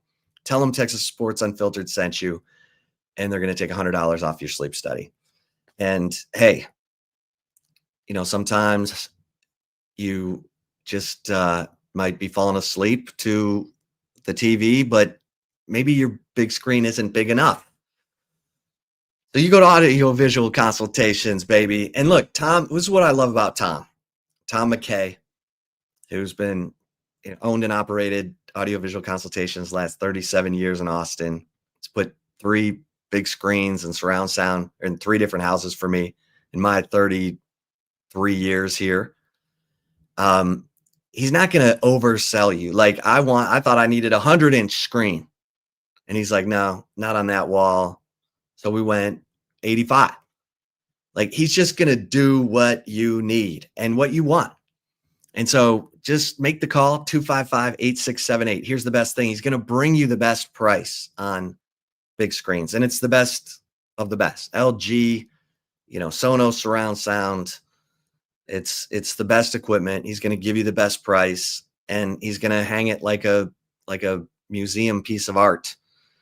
You don't need to be lugging TVs around town, punching holes in your drywall. Just call 255-8678 or go to avconsultations.com. You can also do surveillance, electronic shades, new lighting, avconsultations.com. And Cover 3, baby, Cover 3. Great food, great service, great vibe. Oh, and you can watch your favorite teams. Now that the NBA is here, the Mavs, tonight, head over to Cover 3. Happy hour every day from 3:30 to 6:30. Happy hour 3:30 to close on Mondays. Don't forget brunch on the weekends. The Sean Adams prime rib sandwich, the Chop House burger, the Ruby Trout. Oh my God, I love it all. Brick chicken and mac and cheese. Okay, I'll stop. Get to Cover 3 Anderson, Cover 3 Round Rock. Tell them Chip Brown sent you. All right, Zay. Some interesting stuff there with Hummer. And it's I think it's a really super interesting weekend in college football. By the way, SMU is back on the road. This is a trap game if I've ever seen it. SMU is at Wake Forest, and they have Miami next week. So sandwiched between a road trip to Clemson that SMU played really well in. Kevin Jennings played hurt, played great. And SMU beats Clemson in Death Valley. They got to turn around and go back to the East Coast to take on Wake Forest at 11 a.m. on the CW. That's where SMU plays all its games, on the CW. And this game has me like, oh, trap game, because the Hurricanes are going to Dallas next week. Just saying. They're pissed. Yeah. They're pissed. I mean, hopefully they take it out on whoever the hell they play this week.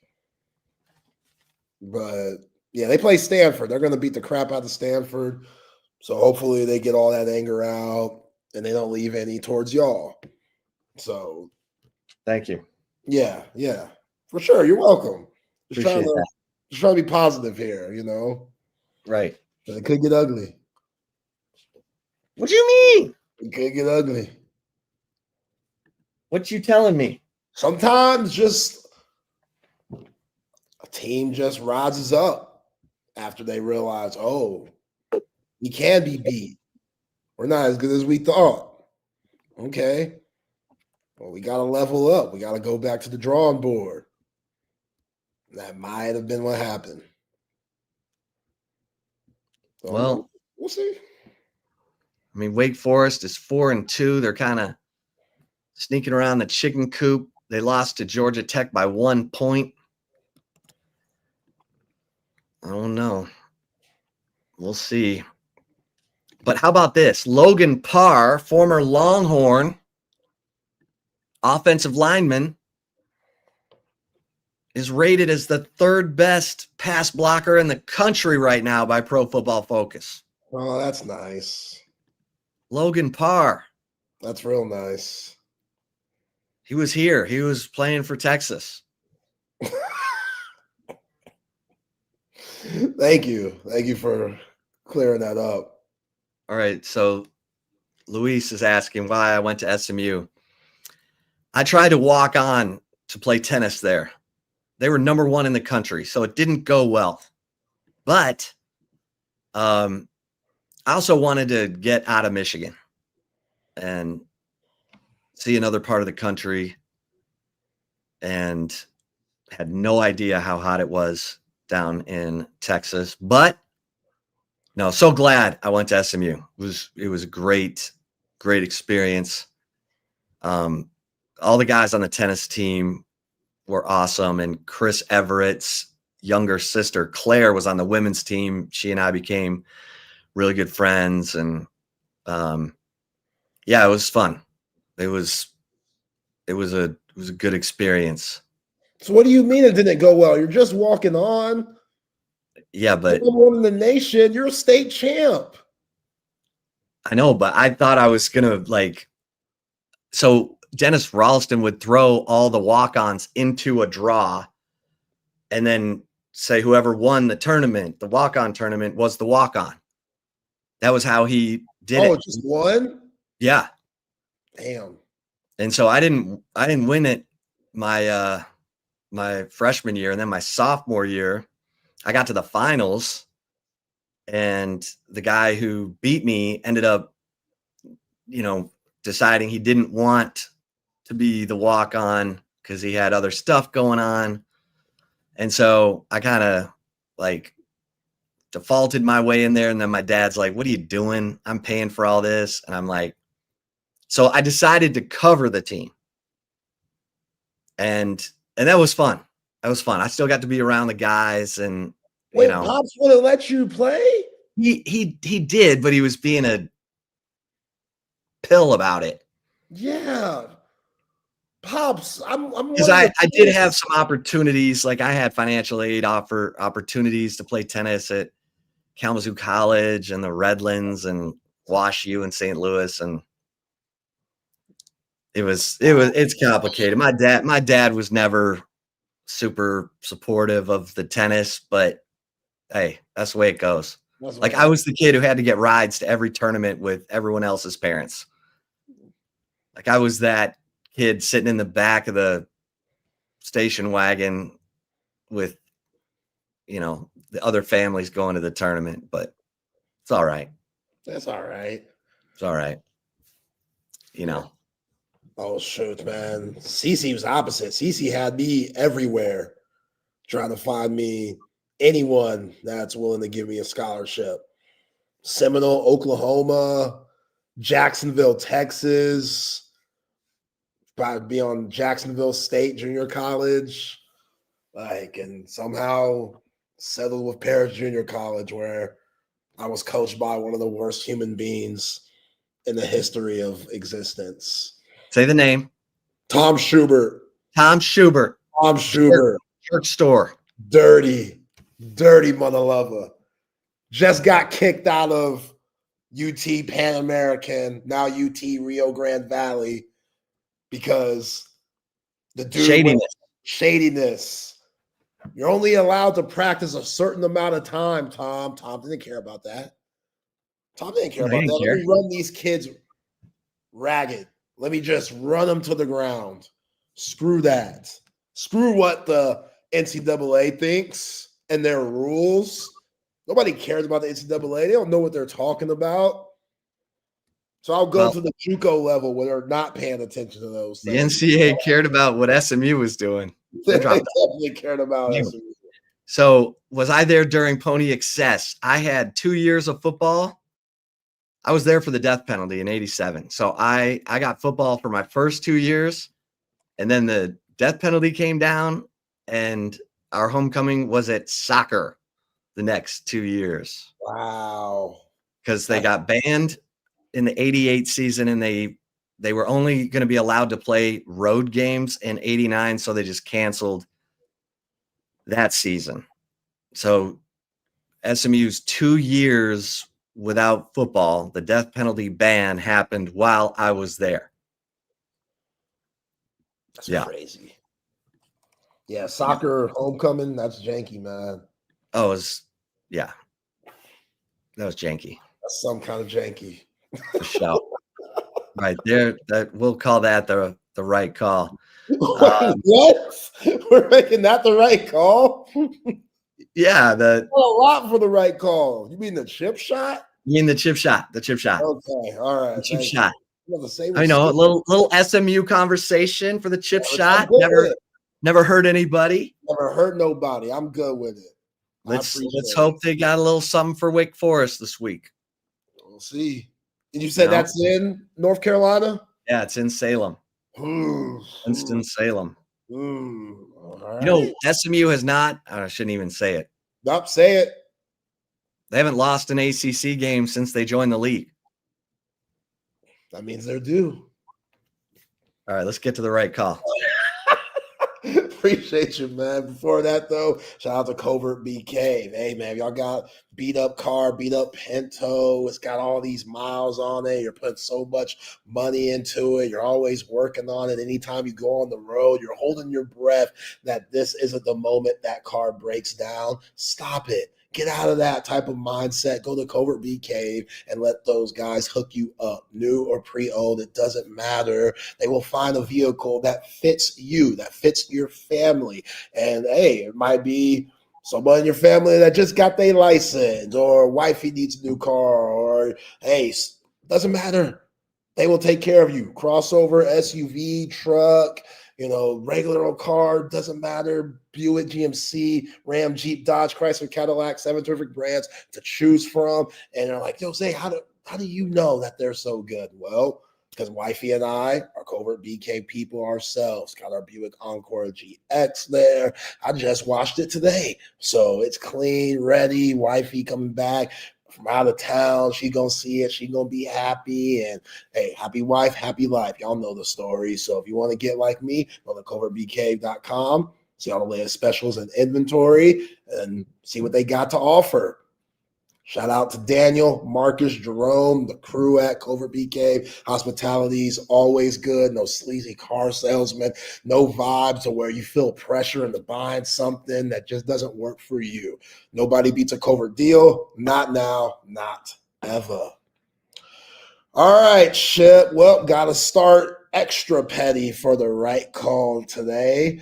So, Sean Payton, off the top rope of pettiness, the Denver Broncos coach threw some shots at his former quarterback, Russell Wilson, because I guess after the victory, after Denver beat the Giants, he had this to say about the game and how it went down. And Russell, he actually said something too, and you'll see it in the tweet that's connected to this video. Check it out. I have a ton of respect for that organization. I spent 4 of my early years there, close with the Mayor Tisch family. They found a little spark with that quarterback. I was talking to John Mayer not too long ago, and I said we were hoping that change would have happened long after our game. We were hoping that change would happen long after our game. What? So basically, he is saying we were hoping that we played Russell Wilson instead of Jackson Dart. And Russell sent out a tweet yesterday saying, classless. Seems like the guy's been bounty hunting for 15 plus years. Going back to the time where they were bounty hunting old Brett Favre in that NFC Championship game. So, this is TMZ to the full. I love it.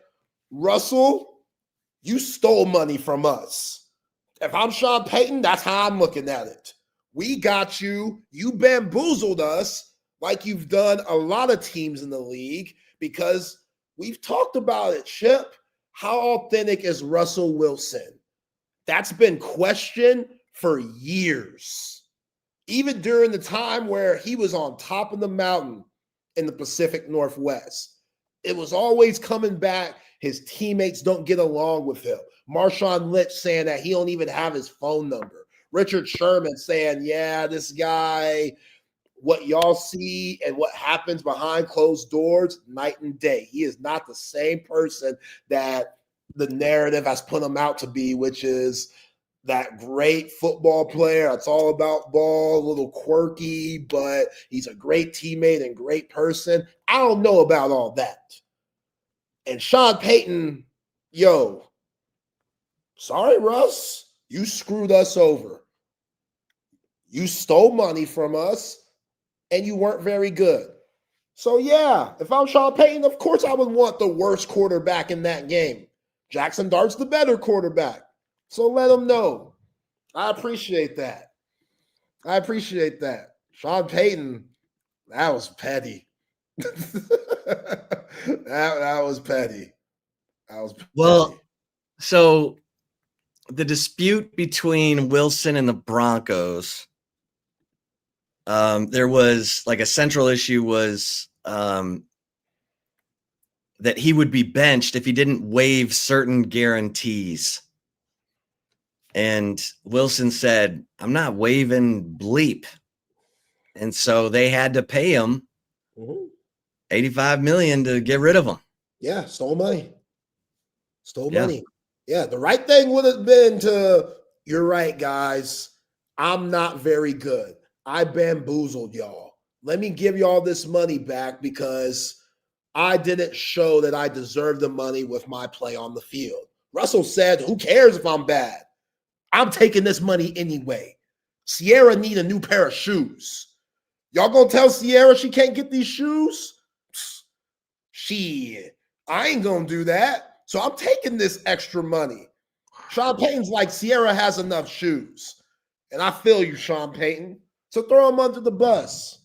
Throw him under the bus like that and try to embarrass him. Yeah. Now, I like Russ striking back with the petty, saying, oh, this guy's on that bounty hunter stuff for the last 15 years. That was petty. That was petty to say because that bounty stuff was very messy. But, I'm with it. We need more stuff like that. Last night, Chip, the Duke Blue Devils basketball team beat UCF 96-71. Why I'm bringing this up is because on November 4th, Texas men's basketball plays Duke. You will be there. It will be at the Charlotte Hornets Arena for the Dick Vitale Invitational, which I know you're mad that you don't get to go to Cameron Indoor. Sorry about that. But Duke last night, Carlos Boozer's son, he has twins. They're both freshmen at Duke.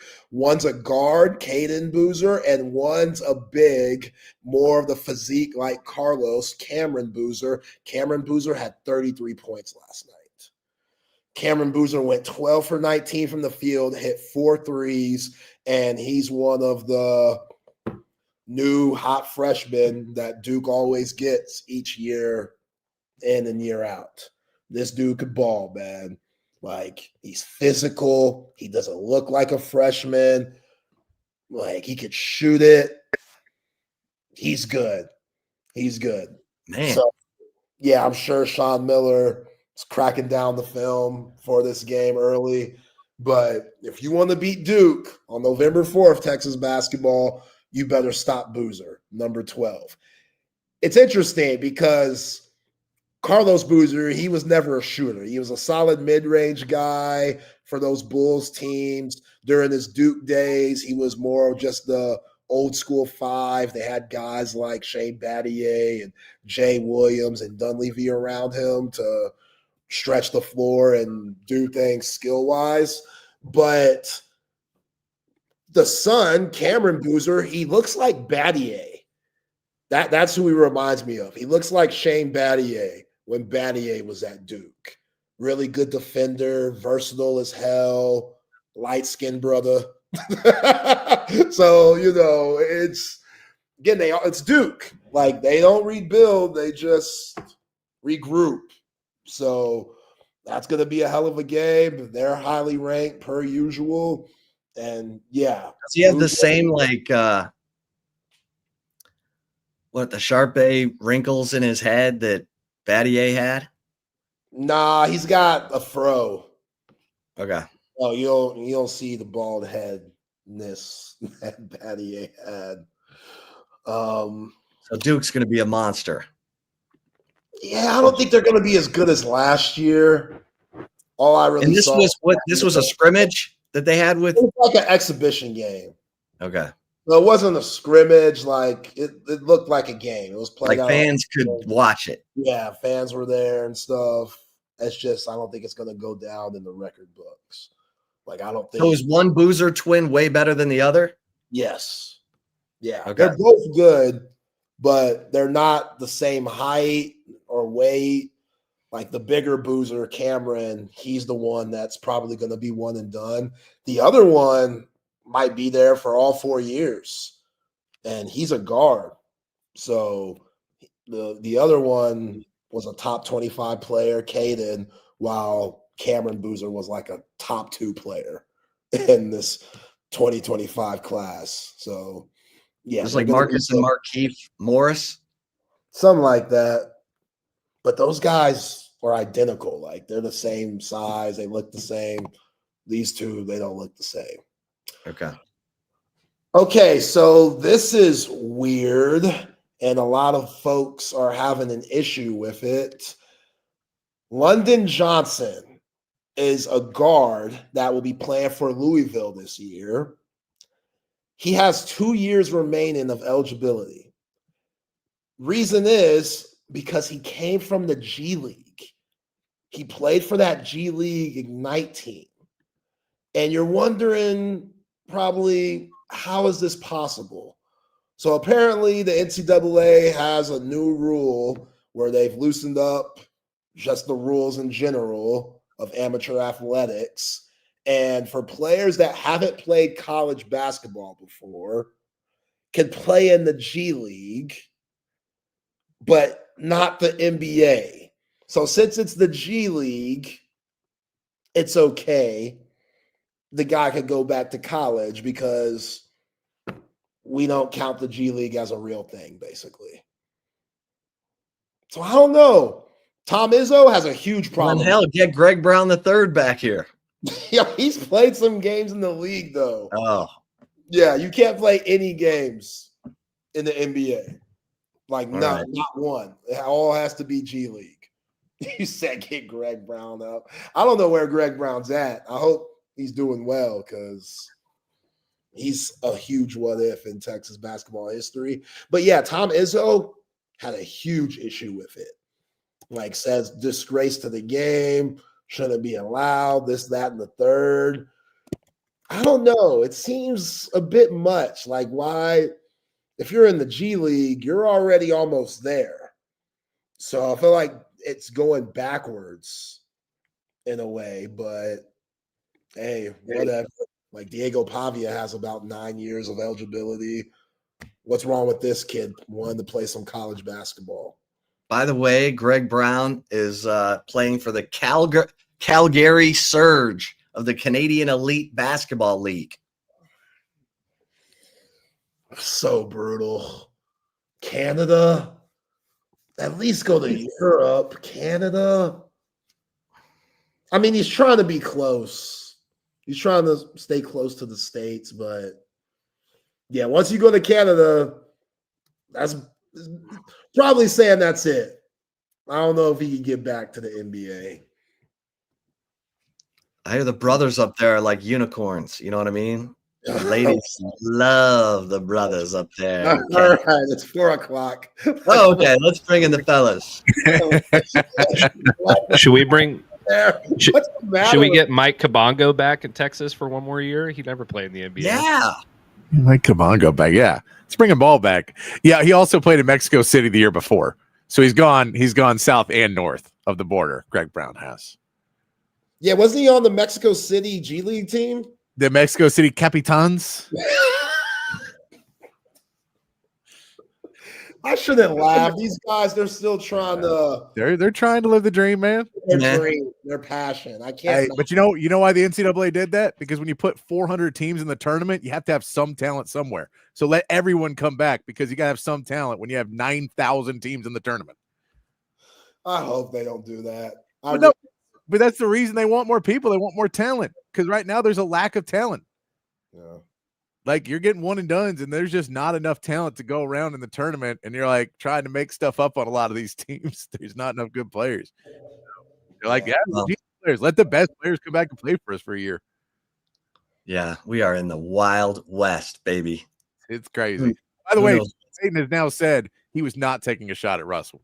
He said that now. He's just being nice to Jackson Dart. That's what he was saying. That's okay. He didn't even think about it. That's okay, Sean. All right. Sean. I'll see you guys. See you tomorrow. See y'all tomorrow. Later, guys. Welcome into Open Gym here on Texas Sports Unfiltered. Myself, Patrick Davis, alongside Matt Galatzan of Texas Longhorns on SI. And, of course, you, the third member of Open Gym. Text line's open, 512-222-9328. And, of course, on the chat on Facebook, Twitch, X, and on YouTube. Kabongo's in the G League.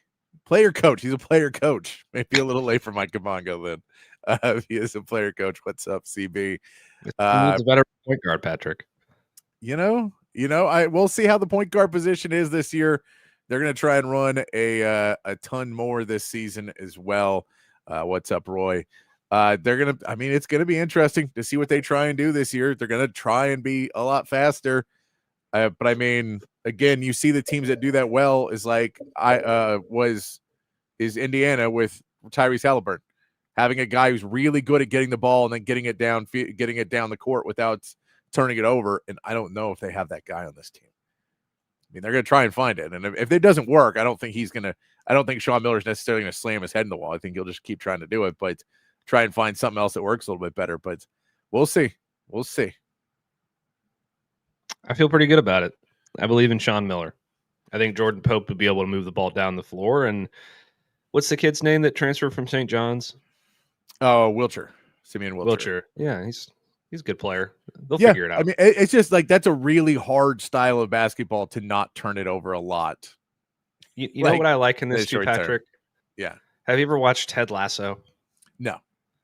In the middle of season 3 of Ted Lasso, they changed their formation from a 4-4-2 to total football. They completely changed their schematic for the entire season. In the middle of the year, they had to teach everybody new tactics and all that stuff, and they almost won the whole damn thing. Texas can do it, Patrick. I believe in them. Look, I think they can do it too. I'm not trying to downplay. I think it's going to be a lot more fun to watch. All I'm saying is, again, let's set expectations. There's going to be a ton of turnovers early in this season. Oh yeah, like that's all I'm really saying is it's going to be difficult to not have it where people are going to be like, "What the hell are we doing early in the season?" Because they're trying to chunk it down, and people are just going to play passing lanes on them a lot. So we will see if it continues and what they're able to get through. On the show today, of course, our NFL Power Rankings at 5 o'clock. I'll get into the first look at the Mississippi State offense as well. I want to also look with you, Matt, at some of the jobs and start to see some of these jobs that are now opening up and some that might open up. Why? We talked about it a little bit yesterday, but Penn State might have a harder time finding a coach than they thought was going to be, being a school that they consider themselves one of the top programs in college football, was in the college football semifinal last year and still maybe behind several other programs in trying to get their next head coach. Get into that a little bit. Some Cowboys, some Texans, of course. And if we have time at the end, we'll throw in a little NBA as we get ready for the Spurs and the Mavericks tipping off tonight. It was, I mean, what can you say about last night's basketball, Matt? But boy, how do you ruin a double overtime thriller? It ending with SGA hitting free throws. just the thing that you're like, come on, man. Out of all the ways this could end, it's him getting Kevin Durant to bump into him and then shoots 2 free throws and wins the game. And you're like, this is not what anybody wanted to see to finish this game. I don't think anybody ever wants to watch SGA shoot a free throw ever again for the rest of their lives. If we're being completely honest. And we got it. I mean, the game, the jumper he hit to send it to overtime, that one's fine because he didn't try and draw a foul. But the last one, he was just trying to get a foul. So it was rough. It was frustrating. But how about my guy Skinny Luka? Skinny 17 of 27, 43 points, 12 rebounds, 9 assists, 2 steals. No, I mean, but Skinny Luka, Luka usually does lose weight in the offseason. And then he comes back to America and immediately starts putting on weight. And by the end of the season, they're like, oh, he's gotten bigger. James Harden was the one that would come into the beginning of the season in a bad attitude and didn't want to do anything and would wear like extra shirts and stuff too and just look huge. You're like, what are you doing, James? How are you coming in so overweight every time? And he really wasn't that bad, but he made it look worse every season. All those strip clubs. Hey, Luka loves that high fructose corn syrup. It's don't we all? Is what it is. Don't we all? And then I wanted to get into this before we get too far into Texas football talk. Did you see? Because I'm just curious about this, and for anybody in the chat too, and anybody on the text line, I'm curious if anybody cares at all about the Pro Bowl anymore, and if there's any way to make it anything other than just. Yeah, you get like you're named a Pro Bowler. Because honestly, there's a thing of if you don't have to participate, then it limits the number of Pro Bowlers because now no one participates in it. So like there's 30 million Pro Bowlers every year. You'll get 6 at every position now. Because at least one of the guys is going to be in the Super Bowl. And then they'll go like, well, the backups, we got some backups, we got that. So there's just way too many Pro Bowlers. Again, Tyler Huntley was a Pro Bowler as a backup to Lamar Jackson. Because too many quarterbacks did not want to go to the Pro Bowl games. So it's crazy, but they have now said they are moving it to Super Bowl week. Like it's part of the Super Bowl thing now. It's going to be in the same city. They're trying to make it to say, well, since everyone's already there, we figure we can make an event out of it that will at least let some more people come in and do it. I don't know if that fixes anything of the problem. It seems like all it does is just make the NFL and all these players have to spend more money to have to like bring their families or do whatever to take it to where the city is completely sold out of hotel rooms and it's a completely packed experience for guys. I don't know how much of them really want to do that either. But Matt, in your opinion, and anybody in the chat or anybody else, would everybody be fine if the Pro Bowl just became a honor now? And then they were like, we're not going to do like we maybe during the offseason or something do like a Pro Bowl games where we do like the skills competition, but not the jumping. But like I remember the QB skills competition could have been fun back in the day. Those were fun. But the wide receiver like cool catch contest just sucked. There's just a lot of things that are not really any fun. Is there anything they can do to save the Pro Bowl, Matt? Or is it just like, just let it go, man? Just let it go. Just honor them. Say these are who we selected as Pro Bowlers this year, and we'll be good with it. I think that's the move, Patrick. I don't think you can save this thing. It's boring. Nobody cares. Having a week before the Super Bowl for this thing. I mean, I know it's like you're giving guys a week off for the Super Bowl, but to put this during that week was always really stupid, in my opinion. If you're going to do the Pro Bowl, I honestly can't think of a way that makes it make sense. You don't want to do this in the middle of the year because then you have to take a week off in the middle of the season. The season's that much longer, and nobody's going to want to participate in the middle of the season. No. So yeah, I mean, I think you just make it an honor at the end of the year, kind of like an All-Pro type thing with what they already do, or like the All-NBA thing like they do, and just move on because I think the ratings for it are terrible from what I've heard. Well, because then they made it a flag football game and they've tried to do a couple different things. And it's always on like in the afternoon of there's no football on and you forget that it's happening. And then you go to, and then you're like, oh wait, like it would be normally I would remember the Pro Bowl. I would go to a bar and the Pro Bowl would be on, and you go, oh yeah, the Pro Bowl's this weekend.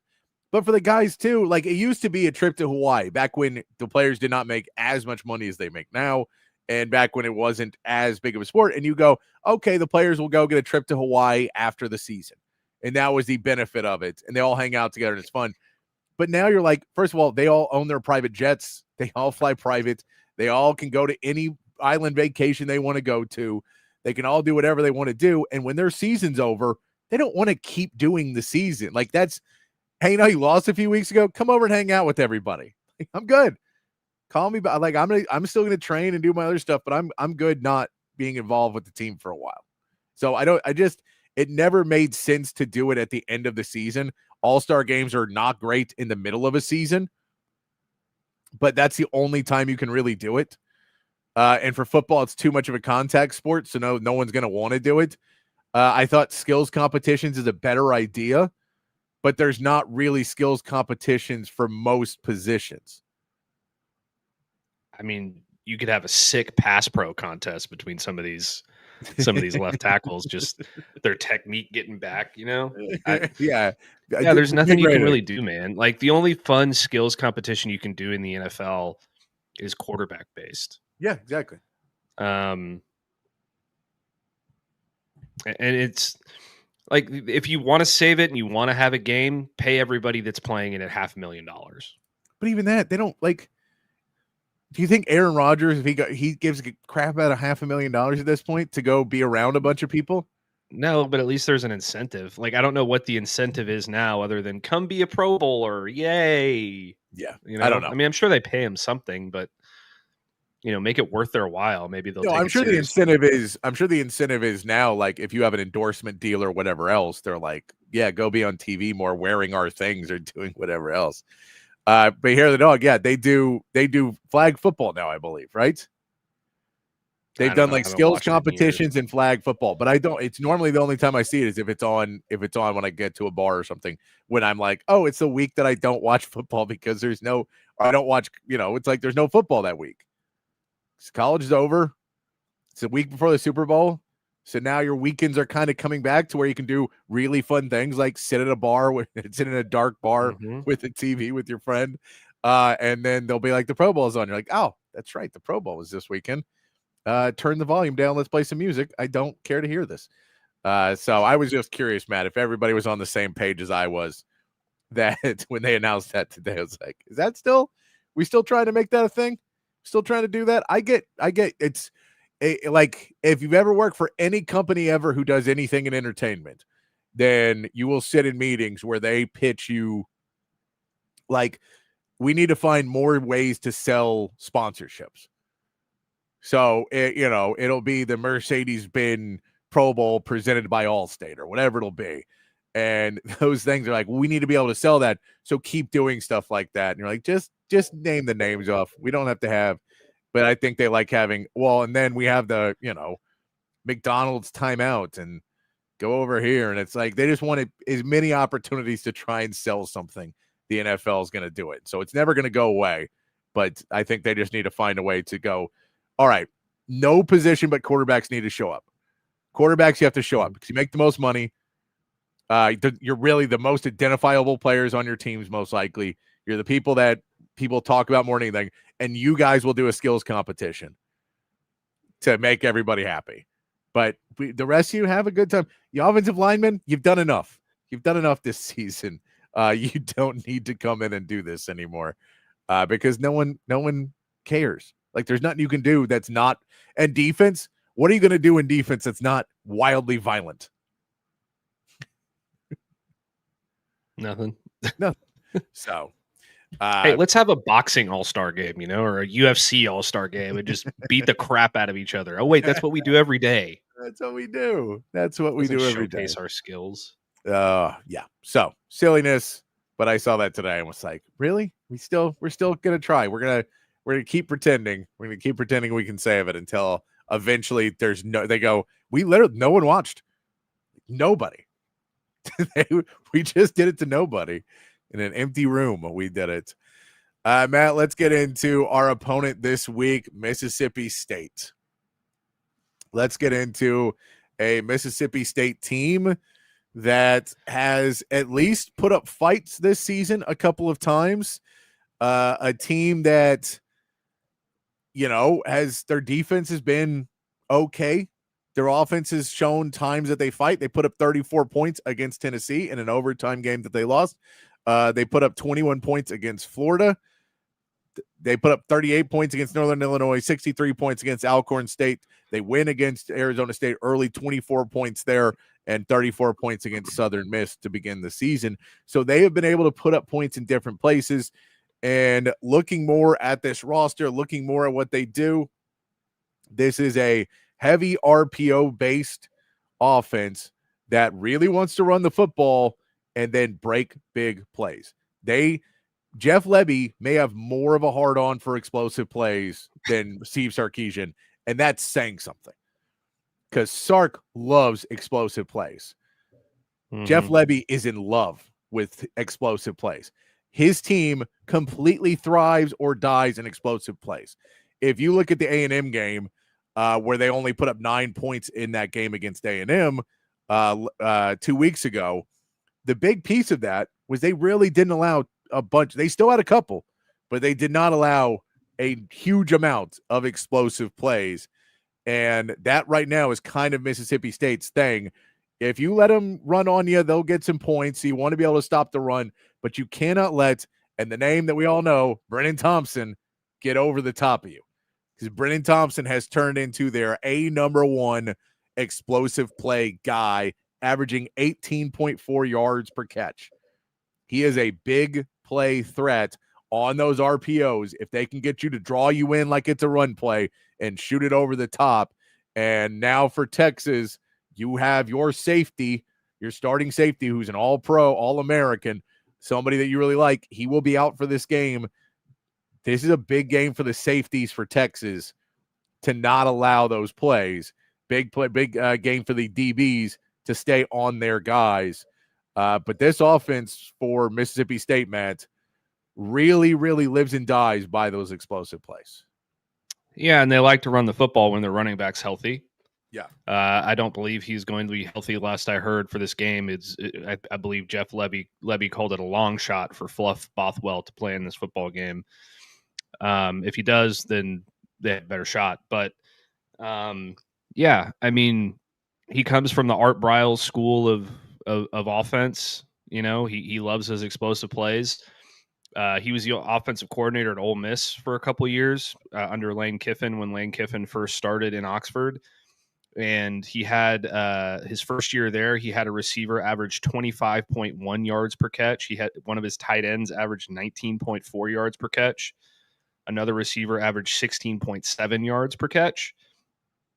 So they really like to try and create those explosives downfield. And then the following year, they had two receivers that averaged over 20 yards a catch, and they're Jonathan Mingo, who was their number one receiver at that year, averaged almost 16 yards a catch. So they like to push the ball downfield a lot.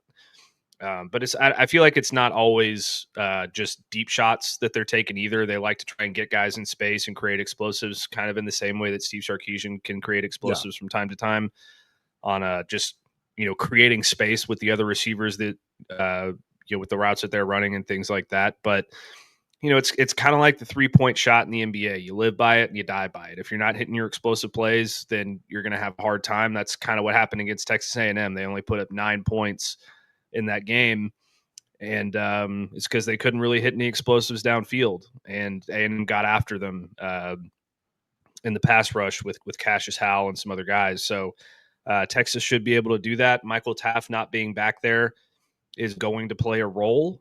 How much of a role in this particular matchup? I think if there's a game that he's going to miss, this is probably a really good one because he's not the fastest safety that Texas has on their roster getting downfield. He is obviously the king of getting everybody lined up and getting their responsibilities correct in the secondary. But, maybe this one time it would be beneficial. Not to say Michael Taaffe, if he wasn't healthy, would be the best option. But maybe it's okay that you got a more athletic guy back there like Xavier Filsaime or Derek Williams to kind of, help defend deep a little bit more on a guy like Brennan Thompson, who is really found himself in Mississippi State's offense. So congrats to him. Be nice to have him on the Texas offense right now, but a couple years ago when he left, it didn't really seem like that was a necessity for them. So it's an offense that can beat you if you let it. If you're sound, then I think you should be okay. I do think that Texas's defense is better in almost every sense than the Texas A&M defense that held this offense to 9 points. So you should, in theory, be able to do very much the same this week that they did, that Texas A&M did in College Station. I thought you could probably say the same thing about Kentucky's offense, who had like 400 yards of total offense. But again, that defense for Texas was kind of worn down. So you got to help out your defense a little bit, play complementary football so they can get some rest. Yeah, I think that's kind of the biggest issue going into this game right now is we, just looking at it, the two matchups of offense versus defense on both sides of the ball. It feels like, this could be a 3-0 game. Like, that's how bad these two offenses have been at points. And I mean, that's hyperbole, of course, but it feels like it could be a very low-scoring game because Mississippi State will kind of bide their time. We saw, even if Bothwell's out, Devon Booth had 105 yards last week against Florida. They will continue to run the football and just try and get themselves, again, in advantageous positions because – how many times we talked about it being on schedule. And if you're able to get a 6-7 yard run on first down, it allows you to open things up more and take a shot that you don't have to worry about as much. So for Texas, they're going to have to figure out a way to make sure you don't allow those explosive plays when you're being stuck out on the field for several plays in a row. When you're stuck out there and the time of possession may not be in your favor, this is the fourth game in a row for Texas on the road. They are now trying to be road warriors. They're going to be worn out and tired from doing that. They're going to be worn out and tired from having to play longer snaps. They're worn out and tired from starting to lose some depth due to injuries. The Michael Taaffe injury puts you in that as well, that if you are playing 70 snaps on the defensive end of the football on Saturday, that's how explosive plays get put through.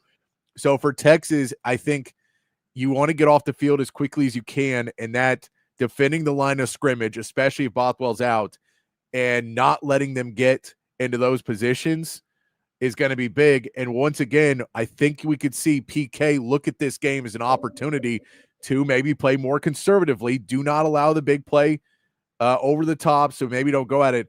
I don't know if that's the right attack because this Mississippi State offensive line is not very good. Their pass pro has been pretty bad.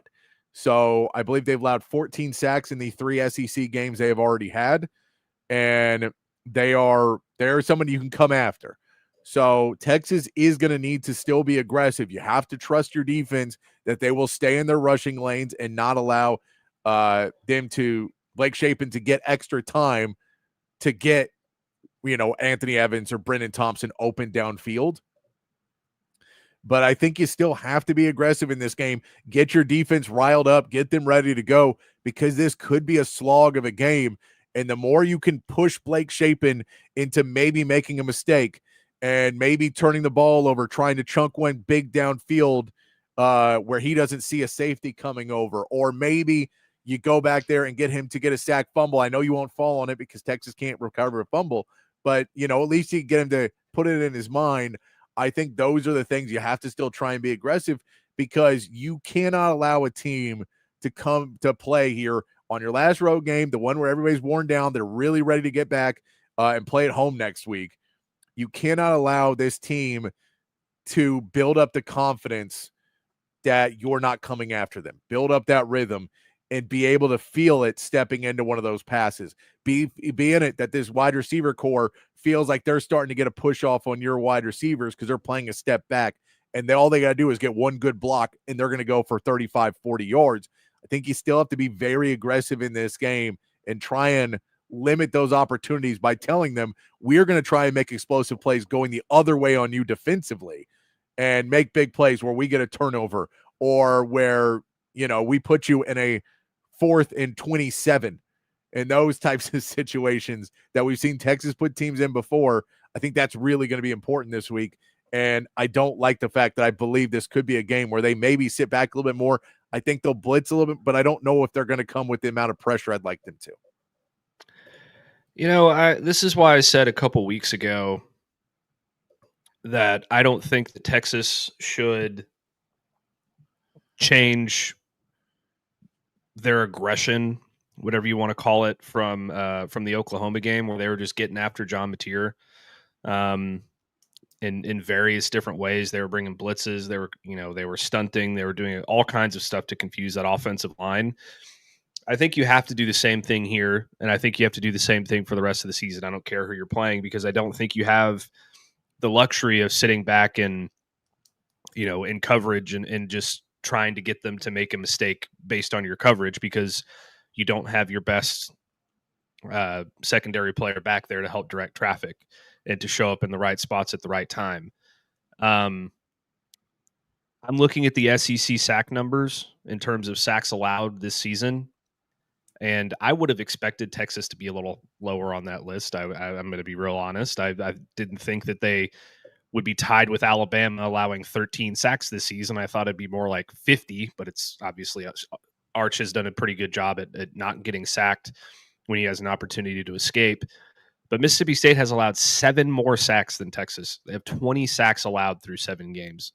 Yeah. That offensive line has been very porous, and that provides you an opportunity to potentially be aggressive without committing too many people to blitzing and getting pressure. Because I feel like, Colin Simmons and Trey Moore and these other edge rushers are going to be able to do a lot in this game, and get after Blake Shapen, kind of like Florida did to Texas to a degree, where you really only have to bring 4, maybe 5 on occasion to get pressure on them, which would be huge, because you need as many people as you can drop back into coverage to cover these explosive plays and cover for Michael Taaffe, so to speak, back there in the secondary. So as long as you're being aggressive and you're getting pressure, I really don't care how you do it. Just don't let Blake Shapen get comfortable back there and have time to throw the football, because when he does have time to throw the ball, he can complete a lot of passes and be a dangerous quarterback. Yeah, and they allowed 6 sacks to Tennessee, 4 sacks to Florida, 4 sacks to A&M, 4 sacks to A&M. So 14 sacks in the 3 SEC games. That's more than Texas allowed this season, right? Mm-hmm. So that's what I'm saying. Is you can get after Blake Shapen, you can get after this team if you are aggressive. And for Texas, they were somewhat aggressive last week, but I feel like they weren't aggressive enough in the run game. They did not try to get enough tackles for loss in the run game for me. And especially if Fluff Bothwell's out, I think you have that opportunity to try and attack this defensive line a little bit more up the middle. Maybe that's because they didn't feel as good about their health in the interior offensive line. I don't know. But I think you need to attack up the middle a little bit more for this run game this week and try and set them behind schedule. Try and set them where they do feel they can't get into RPOs. They don't want to get into those types of things because they can't run the football. On a 3rd and 12, you can't run an RPO really. I mean, you can, but you're not going to pick it up most of the time. So what you're going to do is call a better play. I think that's where you might be able to get into it a little bit easier with them against this Mississippi State offense, because it is. If you just limit those explosive plays and really limit them being able to run the football, I think you stand your best chance to be able to get off the field, give your offense some more opportunities. I think you're also going to see Mississippi State, as much as anything, run the ball a ton because they saw the Kentucky success of just holding time of possession. Don't even make Arch sit on the sideline and think about everything for 8 minutes if you can. Hold the ball. I don't think we'll necessarily see Mississippi State try and speed it up to get our offense back on the field. Even though that offense isn't good, you know the potential of the talent that's on the field. Whereas for their side, it's more the potential of the system and what they can do. They have talented players, but not quite the same level. Texas just has talent. We know that. It's the same reason why Florida was able to win.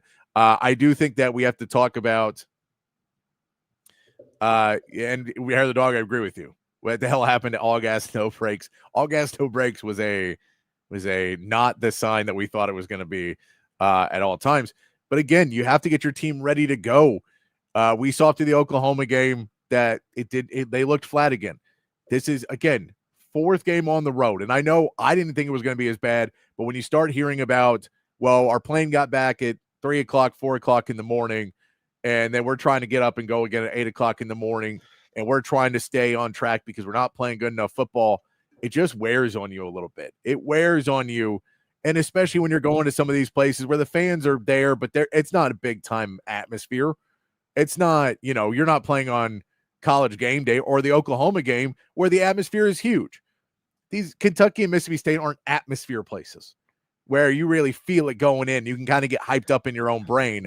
There can be loud at times. They can be annoying at times, but I don't think you ever go like, oh, this pumps me up. You just go, freaking cowbells, man. Freaking cowbells. So even if they're going to come out and show up and be there for you because it's Texas, I don't know how much like you have to rely on yourself to do that.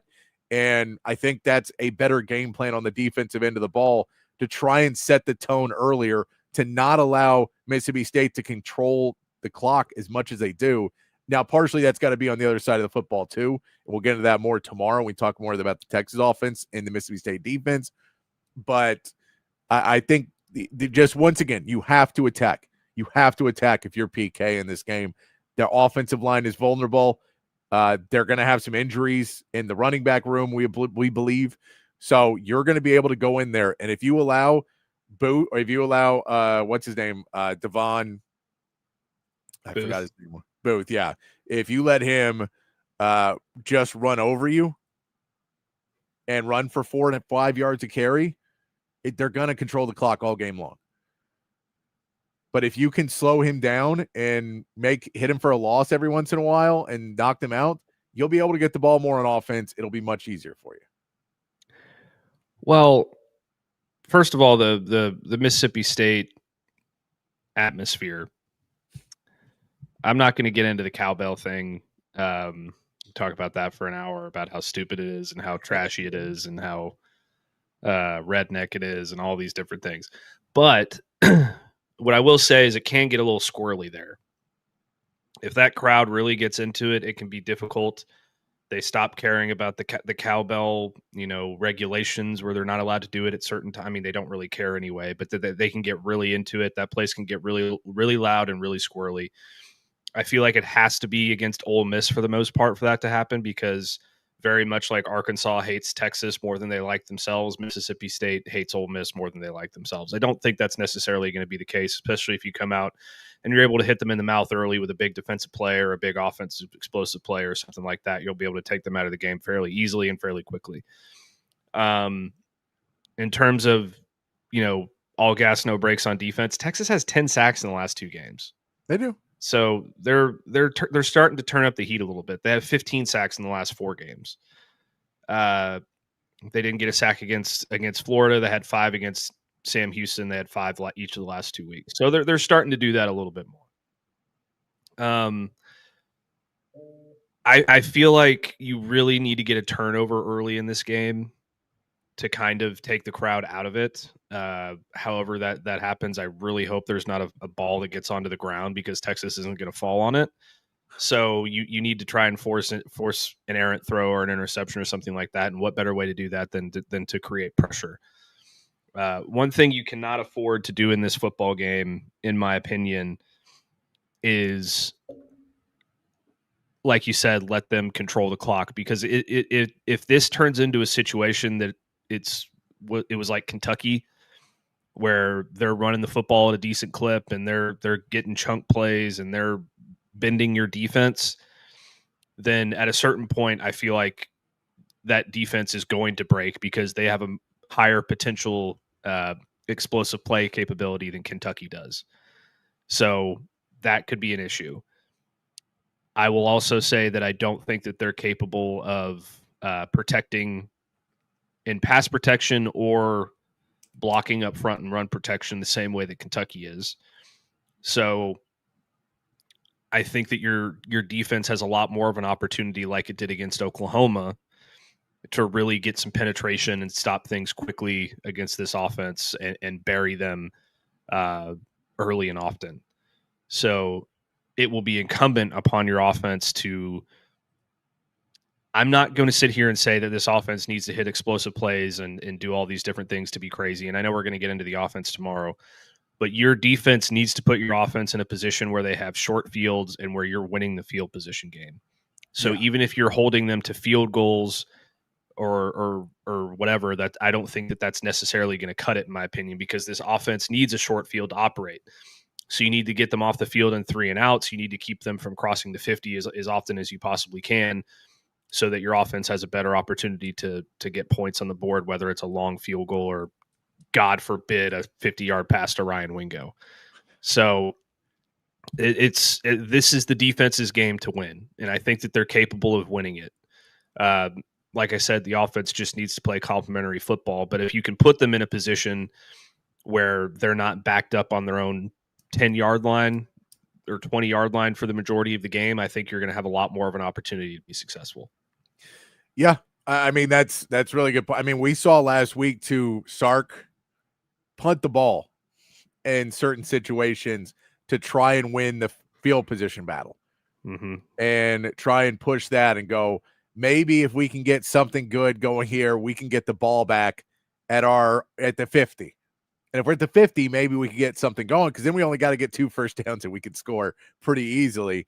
And that didn't seem to work. I mean, we saw the issues with that. I think if you're Texas, I agree. It is incumbent on the offense. We heard the Colin Simmons take when they were asked about the identity of the team being defense and special teams, and Colin Simmons goes, "We have the offense's back. It's a full team. And we all work for each other." You go, that's great, and I love that attitude from the players. But it is not and was not last week. It wasn't. The offense completely screwed you. So the defense played well enough. You held a team to 13 points, and they could barely win that in overtime. And they almost screwed up overtime. So I would say we saw that last week. The defense does have to do the heavy lifting in these games. The defense does need to pick that up, and then we can worry about the offense and what they do. But for this game, what Mississippi State does well is, we say, they love to be able to lull you into a false sense of security and then take that shot on you. And they just have a ton of explosive plays this season. That's what they do. That's how they win these games. Even when they didn't run the ball well against Arizona State, they were still able to hit explosive plays on Arizona State and win that game. So Texas needs to, that is kind of your number one, is stop them from hitting explosive plays. You cannot allow that, because if they hit 2, you're now at, now we got to score 2 touchdowns. Like, if they can get 2 touchdowns off of big plays, you're kind of putting yourself behind the 8 ball, and the offense has to go. And I don't know if they can. We still don't know if that car is going to start, or if it was a post-OU hangover, or if it was just Kentucky being Kentucky, or whatever it may be. Maybe the offense will go back and be a little bit better again this week. But defensively, you have to give your team the best shot to win, is do that, and then do not let them stay on schedule, because they are for sure will have no problem running the ball for 5-6 yards a clip all day long on you and just controlling that clock, just killing you. Yeah, I mean, that's why I kind of feel like you take a similar approach to this game that you did against Oklahoma, because I feel like Oklahoma's strengths in offense were explosive plays as well. So if you can develop a similar game plan and kind of take away that downfield ability from them and get after them and pressure them, then I think you're going to be okay. Here's one thing I'll say about this Texas team, Patrick, that I just kind of thought of off the cuff. Every time, I mean, let's just go back through it. Every time this team has a bad offensive performance this season, Ohio State, UTEP, Florida, Kentucky, we'll see. But after those games, they rebounded with a very nice offensive performance and put a lot of points on the board. So the trend right now would be that they will rebound with a nice offensive performance and be a little bit more explosive, a little bit more on schedule, a little bit better. So we'll see if that happens. Obviously, you can't rely on it. So you have to do everything in your power to keep Mississippi State from hitting those explosive plays, because you're right. if you find yourself in a position where on the first drive of the football game for Mississippi State, they hit an explosive play to Brennan Thompson for, 70 yards and a touchdown, you're immediately working from behind and the pressure is amped up to 11 on Arch Manning to get you back in the end zone very quickly. Because if they come out and they do it again, I would expect the game to be over at that point. Yeah. That's the kind of faith that you have in this offense, that if they build up a big lead on you or a double-digit lead on you, you're not going to be able to come back on it. Because the one thing that has been true about this Texas team is that they cannot come back from a big lead. They'll fight their asses off. Florida was up by what? They're up 19-7 at one point, 22-7 at one point. Texas came back and made it a one-score game. But that's the one time you've been in that situation. But you obviously can't put yourself in a situation where you have to score a lot of points to win any football game this season. So what's probably going to happen based on the trend is that Texas will rebound with a nice offensive performance this week. They'll have a shitty offensive performance against Vanderbilt the following week. And then they'll rebound with a nice offensive performance against Georgia. And then it'll continue. And hey, you know what that sets up for? A really nice offensive performance against Texas A&M in Austin. It does. It's good for Georgia and it's good for A&M, which is nice. Yeah. We could use a decent performance against Vanderbilt, though, because I really don't want to lose to them either. But we will see with that. Matt, I also wanted to get into a little bit of this, the coaching carousel happening right now. And it was an interesting piece because this was one of our overreactions, but it is something that I think I've heard a bit more and more talking about that Penn State job, and that Penn State was, it was kind of like, well, we're going to go after one of the big names, and Cignetti immediately re-signs. And then they're like, I don't think there's any other big names that really want to come here. And they started to see their place. And then they were like, well, maybe a Matt Rule who played linebacker, and then he loses. And then Manny Diaz, and he loses. And so now you're like, well, we can't hire somebody if they're, 7-5. How do we hire them and tell our fan base this is an improvement when we're hiring somebody who didn't do as well? Like when Texas hired Sark, he was an offensive coordinator, but he was on one of the most prolific offenses ever. So you could sell that a little bit more of like, yeah, we've seen him now. He's been part of two of the most prolific offenses we've ever seen as part of USC and a part of Alabama. So there's some selling points there. So they may go with the coordinator, but I wanted to look at kind of ranking the jobs that are available and might become available, Matt. And so right now, I believe there's 26, there's right now a total of 7 vacancies, and probably much more by the end of the season. Maybe more by the end of the week. But like we already know on the coaching hot seat that Florida State has already said that Mike Norvell we'll reassess at the end of the season, which more or less is saying we're going to fire Mike Norvell at the end of the season. But we would like to do it when we, before we have any idea, we're already hiring, someone else is already hiring in state. We've got to figure out that. So we probably have there. Auburn is most likely going to become available before next season. North Carolina is likely to become available before next season. Wisconsin has a good chance to become available before next season. Cal has a good chance to become,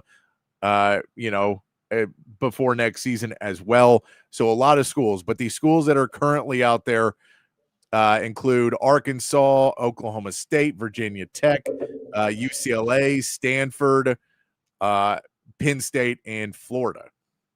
Now, UCLA seems like that job may be hired in-house. Yeah. Because Rick Neuheisel's kid is crushing it right now. So it feels like the easy option there is to just hire him as a full-time coach. When you already have trouble, because no one wants to coach at UCLA. That one falls down your rankings because it's so expensive to live in LA, and it's not USC. So you're not the main school there, and it's super expensive. So even though you're making good money, you're spending massive amounts of money. It's harder to recruit. It's just a more difficult place, especially if you don't know that area. Like if you're not used to being in California and being in LA, then you don't want to be there. If you want to have a nice house, you got to live an hour and a half away and drive in traffic every day. So I don't know about that job. But if you were looking at the jobs, Matt, who we just mentioned could be available and are already available, what to you is the biggest job that you think is going to be trying to hire this offseason? So let's go through them one more time. We got Arkansas, UCLA, Oklahoma State, Florida, Penn State. What were the other two? Did we say Virginia Tech? Virginia Tech. We said Stanford. Stanford. Is that and the 7? Yeah, that's the 7. And then we think that Auburn, Florida State, and Wisconsin, right? And North Carolina. I mean, North Carolina will probably be available too. Okay. I don't know how high on that list North Carolina will be, but you can't keep Bill Belichick. So, especially after his hot mic incident. So what do we want? Do we want to rank these jobs first? Yeah, let's rank these. Yeah. Let's rank these. Okay. Florida's number 1. It does seem like, and that was a job of the conversation now, which I'm with you. I don't think Lane Kiffin's going to Florida. I think he probably would have several years ago, like 2 or 3 years ago. I think he definitely would have. But I think what he's got now at Ole Miss probably is okay for him than trying to have to go do a whole new rebuild, because the ceiling is higher at Florida than it is at Ole Miss. But the work to get it back to that ceiling is difficult. And it just feels like if you're happy at Ole Miss, it doesn't seem like it's necessarily like you have to go try and get to that higher ceiling. Now, it depends. If the rest of the season they drop 2 or 3 more games, I mean, who knows if Florida still wants him, but I think if they miss the college football playoff, I don't see any reason why he doesn't go to Florida. But I also think they make the college football playoff. Well, I mean, the reason that you don't go to college football, if you don't go to Florida if you don't make the college football playoffs, is because your family is there. Mm-hmm. The expectations are lower. Yeah. And you're the king of that place. He has a very special relationship with the city of Oxford. They have embraced him, unlike any other coach that I've seen there in my lifetime. His son is the starting quarterback of the high school team. His daughter's at Ole Miss. He's got everything he wants there. They give him everything he wants. He's going to sign an extension that's probably going to be $12 million. No, and I assume, like, I'm with you. I think there's plenty of, I shouldn't say there's no reason to say. I will say, if he wants to win a national championship, the odds of winning a national championship at Florida, with the recruiting advantages you have in Florida, with the money advantages you will have in Florida, with the history of Florida, it's easier to win a national championship at Florida than it is at Ole Miss. Now, that's not what I'm saying. So I'm saying if that's in his head, well, that's it. Also, I was staying there because my daughter asked me to stay there, and now she's graduated. So the family's all there, but we're not going to school there, really. We can move everybody. We can do a bunch of different things and move out. I'm not saying that's the case, Matt, because also that requires them not to make the college football playoff, which changes a lot of different things in that equation. But I think if he were to say, they're just on the outside looking in again, I think he knows if I did this exact same thing at Florida, I'd be on the inside and I'm on the outside because Ole Miss is not a better name. And that could skew you. Because theoretically, yeah. Yeah, and that again, we're talking about a very small window of opportunity there. And I think that Lane Kiffin knows that he can win a national championship this year, and if he beat Kentucky last year, he had a really good shot to win a national championship last year. So he knows that he can get a national title at Ole Miss if he does things the right way. But we're kind of digressing a little bit anyway. Yes, I think that Florida is the number 1 job that's going to be available this offseason. I think that let's say that Lane Kiffin is the top candidate there. I heard that Marcus Freeman was actually who they really wanted, and he quickly said no. So, and I think that they also wanted Curt Cignetti. But giving Lane Kiffin that platform in Florida and those resources in Florida would scare the shit out of a lot of the SEC, yeah, including Georgia. I I don't think that that's necessarily a reality. There's still plenty of other people that they could go out and hire that would make a huge impact. I agree. I think that if you boiled it down to, okay, we're not getting Marcus Freeman, we're not getting Lane Kiffin, you go for somebody who's got connections in the state of Florida with recruiting and who is an exciting offensive person. What that looks like right now, I'm not particularly sure. The one offensive coordinator in college football that I would really like to see get a head coaching job is Will Stein at Oregon, because that offense is a ton of fun to watch. But this is like, you had to move on from Billy Napier. Yes. This isn't a Penn State situation where you probably should have waited to see what was going to be available, because your fan base was getting rabid. So it's, you know, there's limitless opportunities to this job, as Steve Spurrier proved, and also Urban Meyer proved. It's just a lot harder to win there than I think people want to believe, because it's just not easy to. Just because you get an SEC job doesn't mean you're going to be a successful head coach. I mean, Billy Napier was one of the hottest names in college football before he took the Florida job, and he failed miserably. So, well, and two, I think there's a different world of like coaching at Texas, like a school in Texas, versus and coaching at a school in Florida. There's a different level of how many guys are trying to come in and poach your players now. And you feel like, well, this is my state, so I should be able to recruit well here. And your fan base expects you to recruit well there, but you're constantly having to re-recruit your own players because everyone's trying to steal them away. We saw that with Billy Napier. You know, constantly people were trying to come in and successfully stealing players away from Florida that were in-house. And so it takes a different mindset to go into that, where you have to understand there is a very fertile recruiting ground in Florida. But unless I am being a really good dominant team, I'm going to lose some of those names.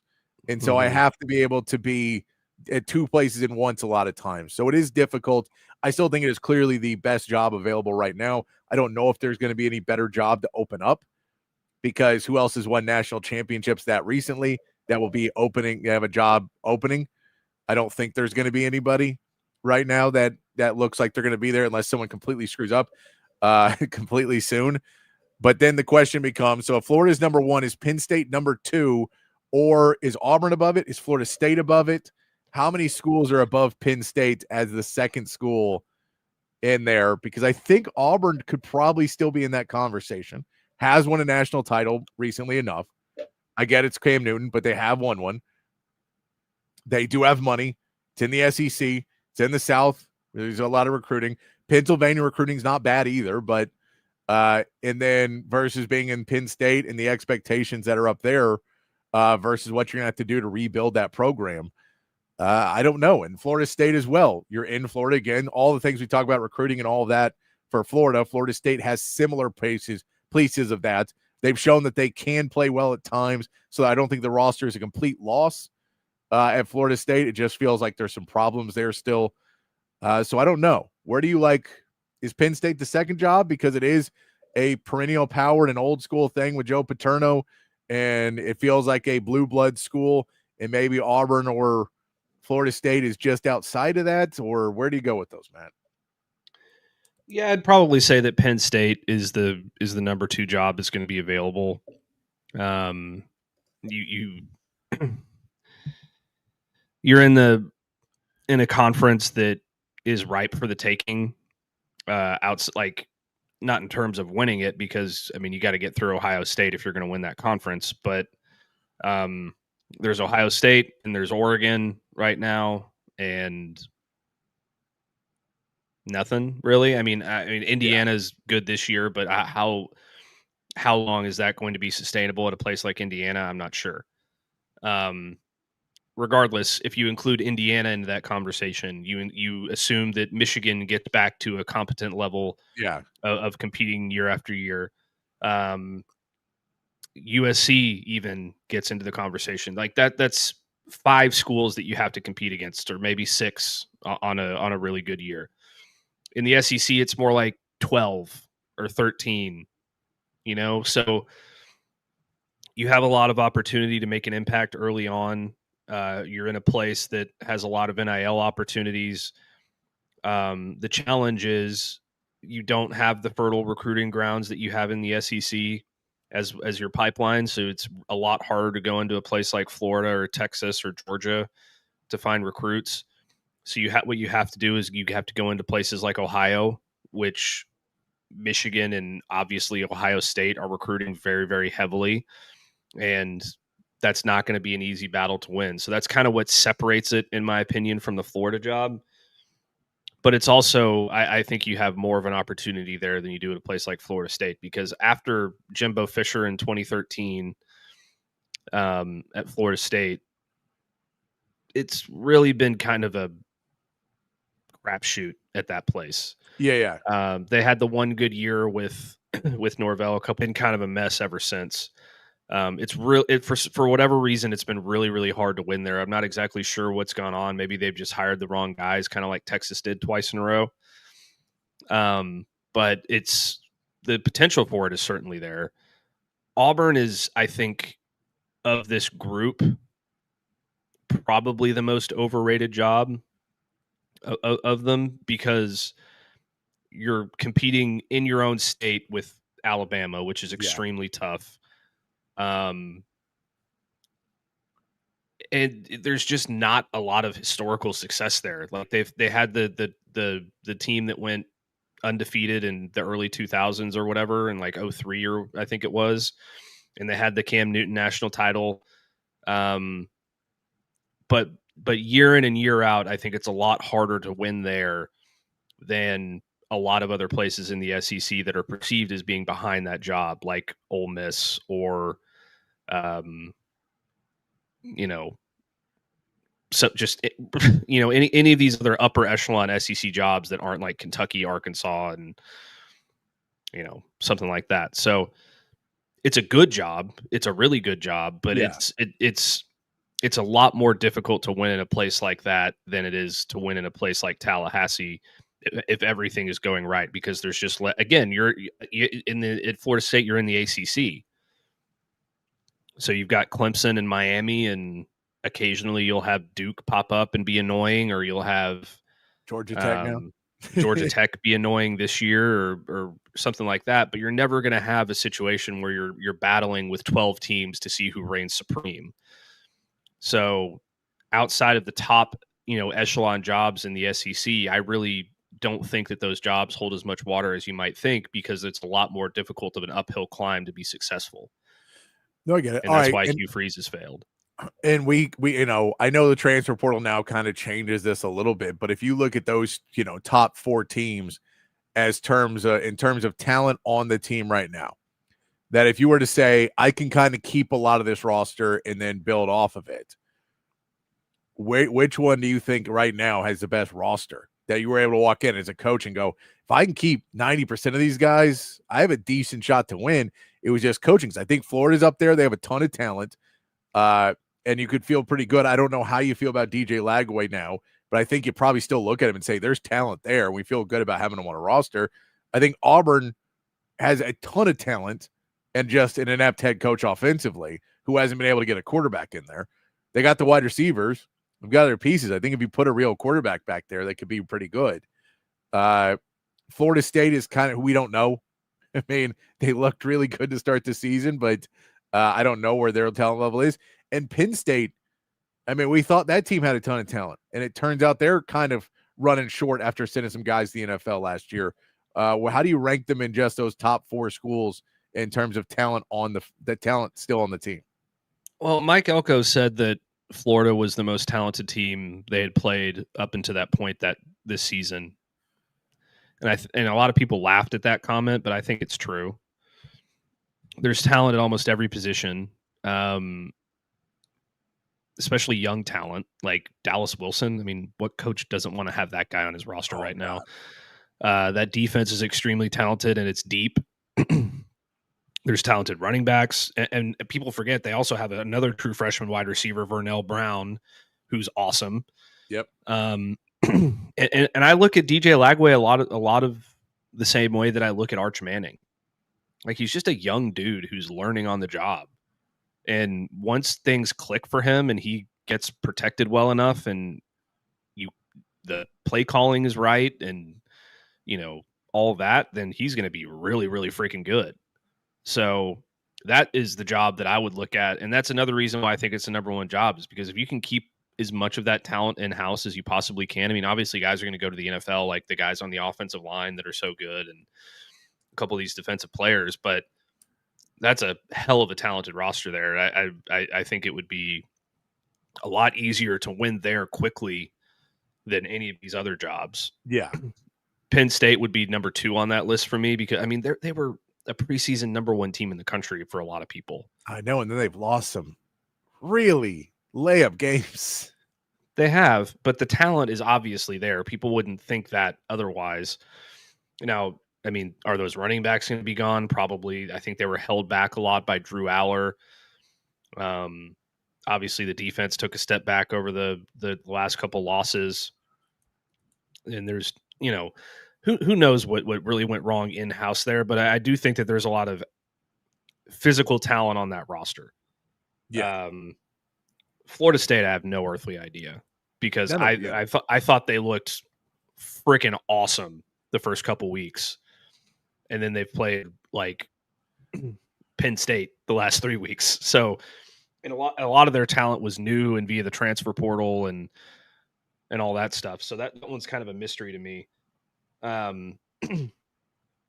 Auburn is a lot more similar of a roster to Texas than I think people want to believe. In the sense that their offensive line has been horrendous and it's affecting everything else on that offense to the nth degree. That defense is really, really good. You're going to lose some of the guys on that defense going into the NFL this season, like Keldrick Falk. Like, what are the odds that he comes back for a new head coach? About 0. Yeah. You'd likely get Cam Coleman back. I don't know if Singleton is going to come back or not. I would assume that he would at least look at the NFL. I don't know what his eligibility is. Cue up CB, the greatest honorary producer in the history of Austin radio. But there's a ton of talent on that roster, and Hugh Freeze has done a horrible job at managing it. I mean, even at quarterback, when you get past Jackson Arnold, Deuce Knight was a 5-star all-world talent, and he's going to be an absolute freak. So you've got a stud young quarterback you can develop. So in a perfect world that all of these jobs become available, Florida is probably the most talented one in terms of roster, and Auburn is probably second in terms of roster. But the other factors going into it, it makes Auburn more difficult. But it is a really, really talented roster. And then you look at other places like, Oklahoma State, UCLA, Arkansas. It's like, no, you'd be rebuilding from scratch. Yeah, you're completely rebuilding those programs. I'm still curious if Brian Kelly for that Penn State job. It feels like there's a point of LSU right now that's just like, you can have him. We'll work a deal out, man. We'll go out there. And then where's that LSU job fall? Hey, listen, if Texas A&M comes out and excuse me, and puts a beating on LSU this weekend, like, they're not going to fire him right away. But, I mean, they play Texas A&M and Alabama the next 2 weeks. LSU does. That's what I'm like. If you come out and get hammered by Texas A&M, that seat gets turned from warm to scalding hot. Oh, yeah. And then if the same thing happens against Alabama, it's just that fit has never made sense of Brian Kelly to LSU. He doesn't seem to like it there. They don't seem to like him there. Send him to Penn State. He's a Northeast guy. It'll work out for him up there. Yeah, it'd be very similar to what he did at Notre Dame. Yeah. I feel like that just makes so much more sense for him to be up there. And then we'll be like, you get it. And then they'll hire someone else down at LSU. And then, I mean, now granted, the LSU job. Now that's a really good job as well. To go get that job as well. I mean, that would immediately become the number 1 job. Yeah. So lots to think about there.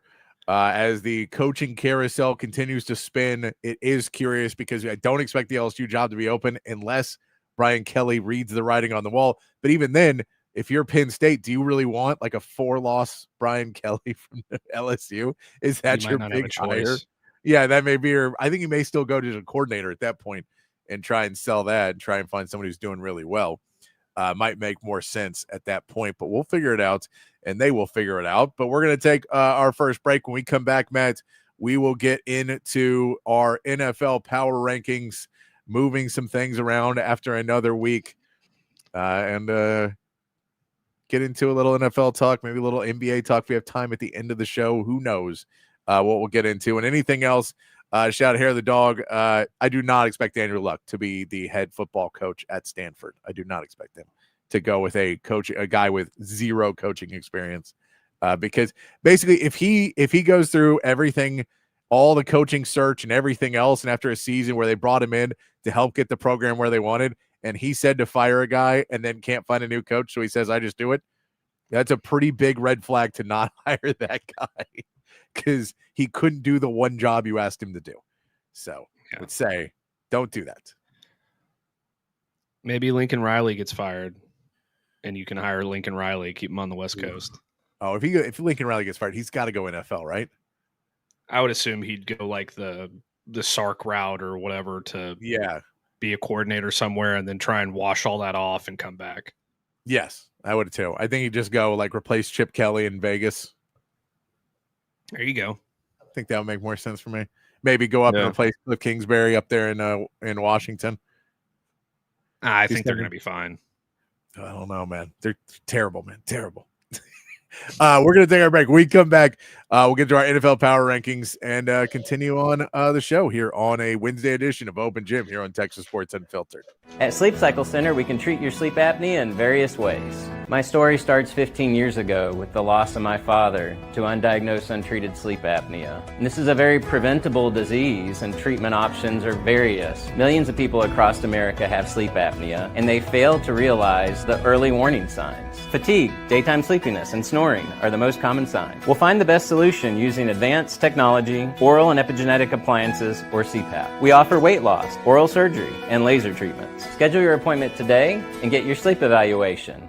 If you're looking to remodel a kitchen, renovate your bathroom, or maybe add some new life to your outdoor space, reach out to our friends at McCall Custom Homes. They are custom home builders and renovators here in Central Texas, and they've been doing it in Central Texas for more than 40 years. It's a father-son team with a ton of experience, and all of that experience is here in the Austin area. So they know what it takes to turn an Austin area home into something truly, truly special. Right now, our friends at McCall Custom Homes are offering free estimates to TSU listeners so they can come out to your place, hear your vision, they can tell you what they can do, and then you can go from there. Don't just take my word for it. Check out their website, McCallCustomHomesATX.com. Look at the gallery of jobs they've done over the last 4 decades. And then when you're ready, again, reach out to them and they will come to you. McCallCustomHomesATX.com, or you can call or text Mike McCall directly at 512-633-9580. It's McCall Custom Homes. We build value into your home.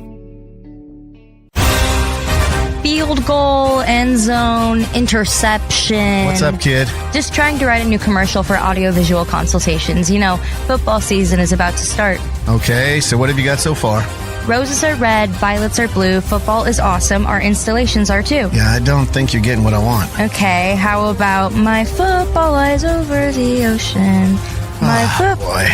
Yeah, I guess I just don't really understand this sport. Like, think about hockey, a sport played by real men. Fights, no TV timeouts, and no flopping.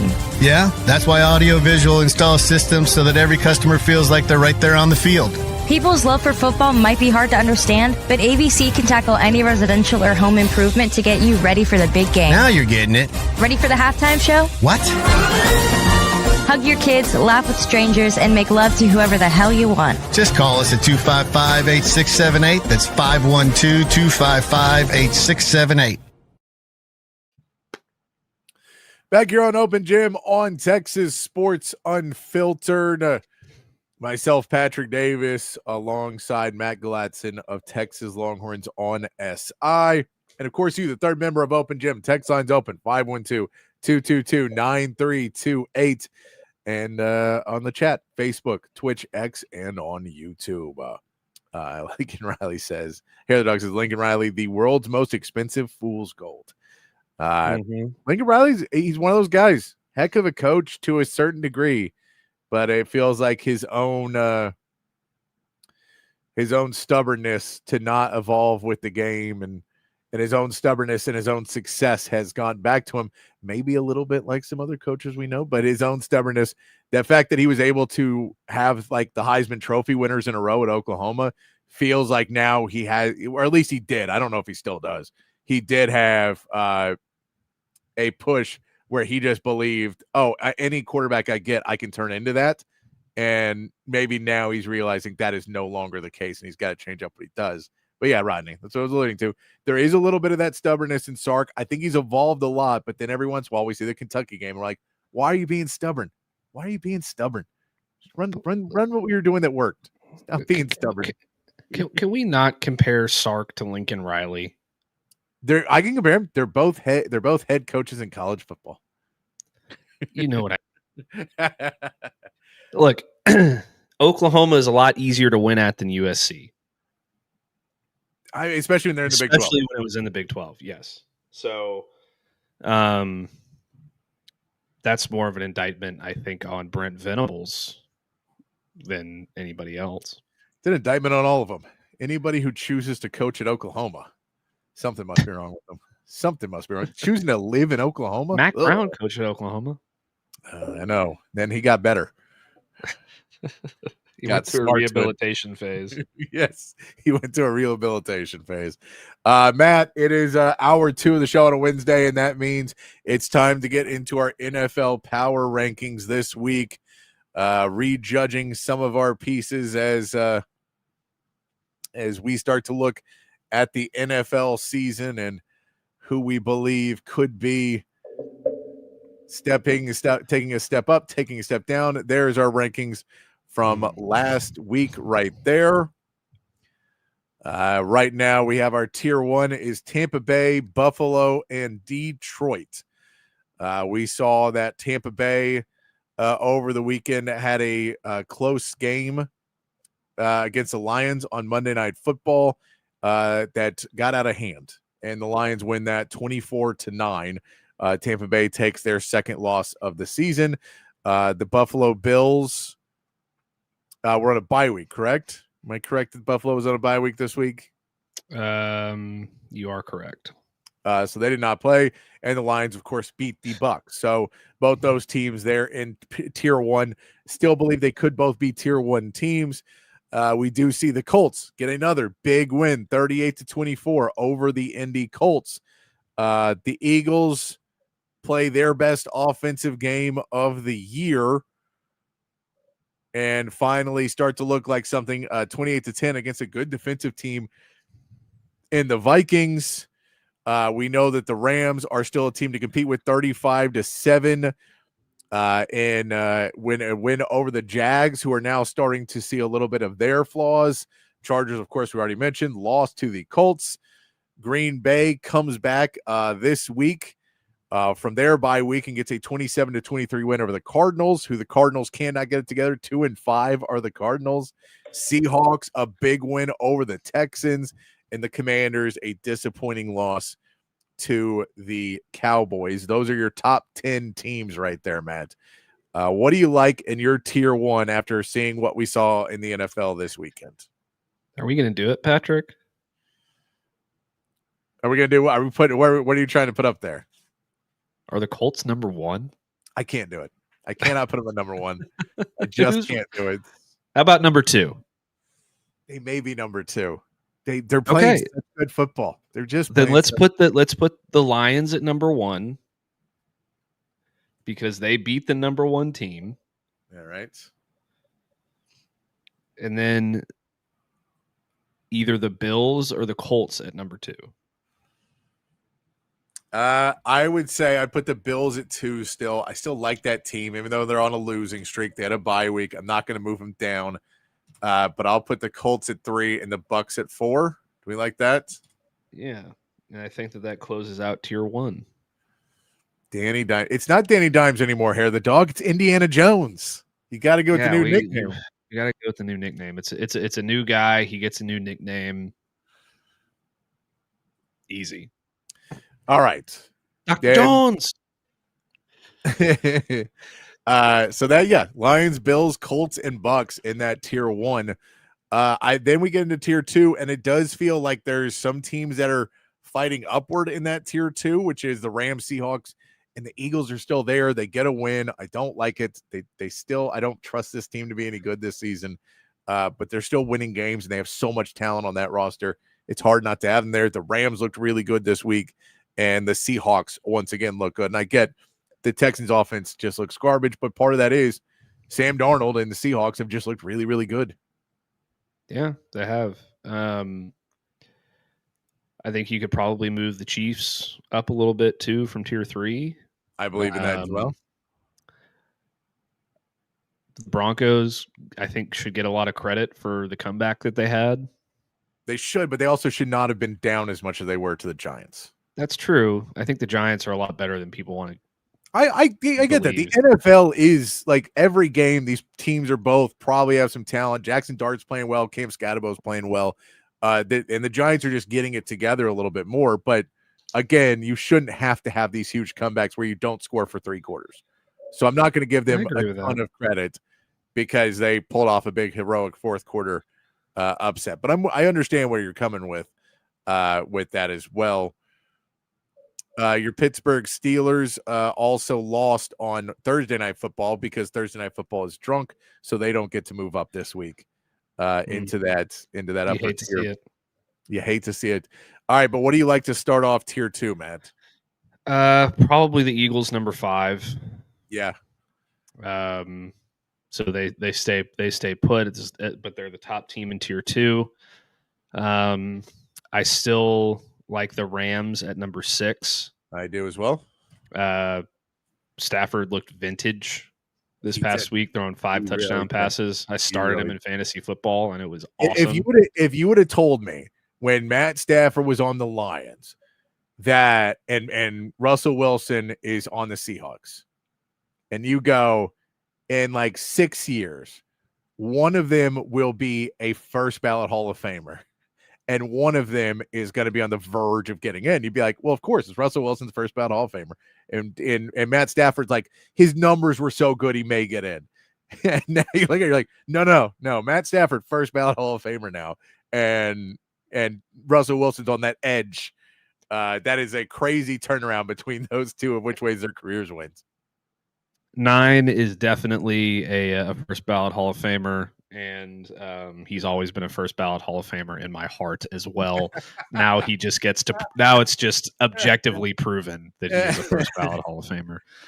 So I have the Rams at 6. I have the Seahawks at 7, though. Yeah, I think I do as well. They just continue to win. If it wasn't for the Colts, they'd be the most surprising team in the NFL this season by a long shot. And then yes. Because we all thought, like it was a change, and they got rid of Darnold, and they got rid of DK Metcalf, or they got rid of Geno, and they got rid of DK Metcalf, and you're like, oh, they're going to rebuilding a bit more. Like, nope. Mm-hmm. Jackson Smith and Jigba is the real deal, up there of one of the best wide receivers in football right now, and Sam Darnold is working with him just at another level, and that offense is playing at just such a high level, and the defense. We see how much Mike McDonald meant to this Baltimore team, because maybe they got through it last year, but this year it's rough. It feels a lot like Jared Goff and Amon-Ra St. Brown. Like they just clicked and they're rolling, and it's really cool to watch. So yeah, Seattle at 7. I think. Now you can start to have the conversation about Kansas City, but I have the Chargers and the Packers staying basically where they are, and the Chiefs coming in at 10. Yeah, that's what I was going to say. Like, I think that given the Chargers beat the Chiefs already this season, you give them the edge there, and the Packers have they're still playing okay. So I'm good with Chargers, Packers, and then. Number 9 going Chiefs, or at number 10. I think it's number 10. Yes, number 10. And I think we're gonna knock the Commanders down a tier, right? Yeah.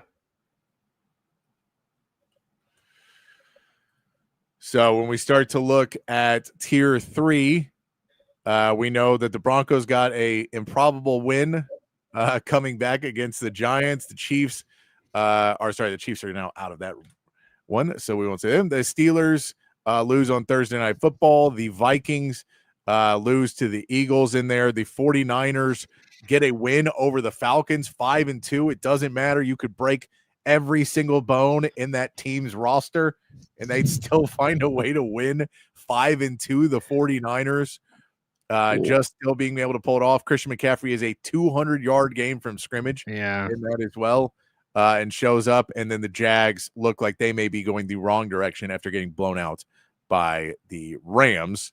Outside of that, Patriots beat the Titans. You're supposed to. Texans lose in tier 4. The Falcons, of course, lose to the 49ers. And the Bears beat the Saints. So the two teams that won in that were the Bears and the Patriots, and they beat two teams that you really, really, really should beat. Yeah, but I think you got to give the Patriots a little credit. I'm not moving them down anywhere, but I don't know if I'm moving them up to tier 3 yet. I mean, I guess what are they at? They're 5-2 now, so they are 5-2. I'll give them that. Their schedule has just been remarkably easy. What a schedule! Yeah, but they're taking care of business though. I'd be fine putting them at like the bottom of tier 3. Well, let's start ranking tier 3 real quick. So, I still think we believe the Broncos deserve to be at the top of tier 3. Yeah, I would agree with that. I'd go Broncos first, and then San Francisco at 12. I like that. San Fran at 12. 13. Do we want to go Commanders at 13? Yeah, we can't drop them too far yet. And then 14, this is hard. I still think the Steelers are playing well enough. The Steelers are playing good football. I have no problem with them at 14. I don't mind those teams where they're Bengals. at. I get that. It's Thursday Night Football, though. They gave up 342 yards to Joe Thursday Flacco. Night Football. Yeah. Look, the coaching was bad. I don't know how at the end of a game you think, you know who we shouldn't cover? Jamar Chase. Let's give him a lot of room to work with. Especially when he's got 26 targets or whatever the hell it was. Yeah, they're probably not throwing him. He's probably too tired. He's probably too tired to do anything. Yeah, they've already thrown to him 25 times. What's the odds they'll throw to him again? Sorry, 22 times. He got 23 targets. But yeah, the Steelers, Vikings, and Jags. I don't know if you move any of them up, though. None of them deserve to be moved up. Well, I think that the Vikings stay put, or they move to 15.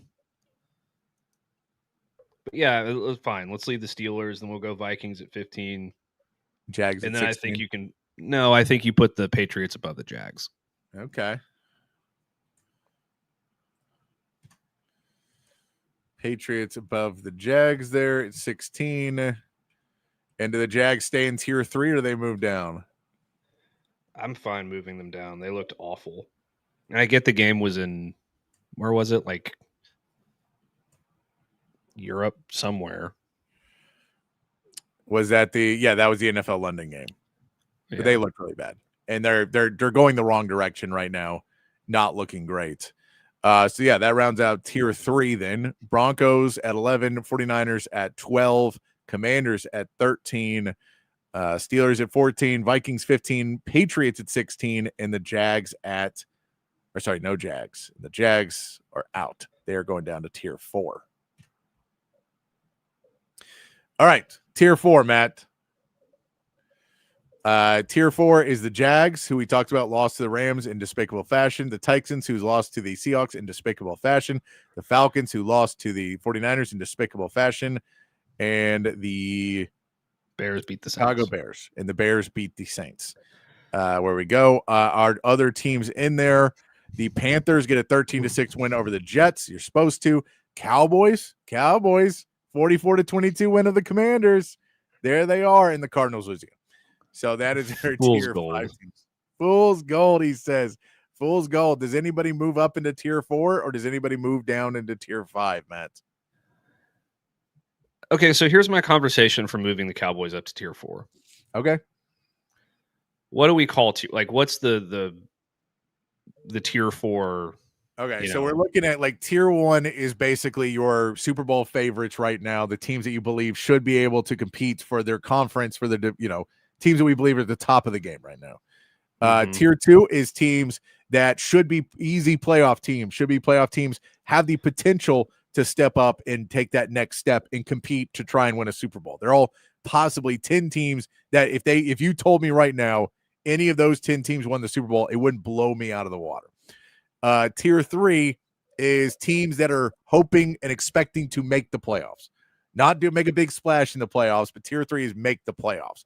Tier 4 is teams that are just outside of that. Just outside of the playoffs. Probably not going to get it. Be a good contender, but at the end of the season, be just outside of the playoffs. So in that realm, the Cowboys could fall into it.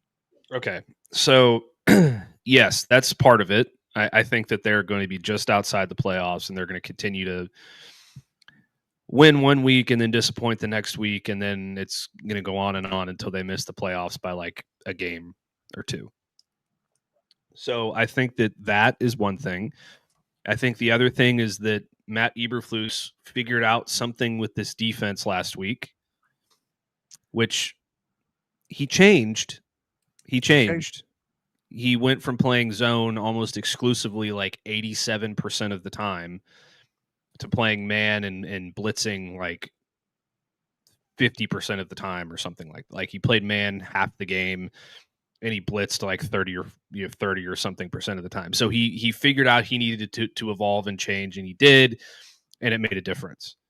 So I would be fine moving the Cowboys up to tier 4. Okay. At but the very bottom of it. Okay, who starts off tier 4 for you? So tier 4 starts off with the Falcons, the Jags? in my opinion. The Falcons or the Jags? The Falcons. I think the Jags are awful. But the Falcons lost this week. I know, They're but 3-3. I get it. If you really want the Jags to be up there, that's fine for another week. I think they're still deserved to be in that position. All right, we'll make the Jags 17, and then the Falcons 18. No, the Jags will be 17, and the Falcons will be 18. Yeah, that's what I said. I thought. Yeah, and then we get into, I think the Bears can jump over the Texans as well.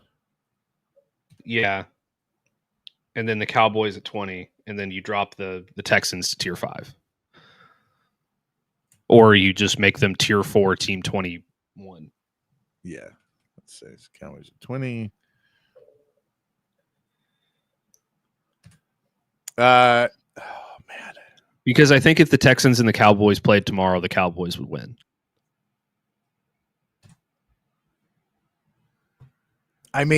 Probably. It's just so weird because the Texans have shown up some weeks, and then here's the thing: whenever they play a good defense, they really, really are really bad. And if they play, maybe they play well against Cowboys and they'd be able to get going, but they're just that offense. We're going to get into that in a minute too. But I think that the Cowboys have the best offense in the NFL. So here's what I'm going to propose. I'm going to propose getting rid of a tier. Getting rid of tier 5? Getting rid of tier 5 and moving those two guys either lower or higher.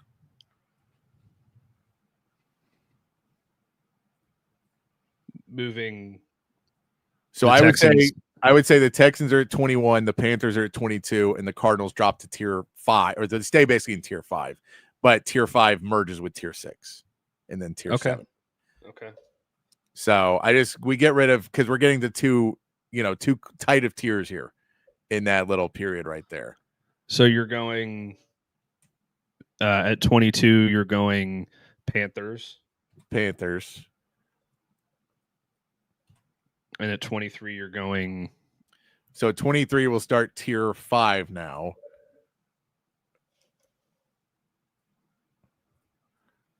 And that's a question of, do you move the Giants above the Cardinals now? Yeah, absolutely. So then at 23 is the Giants.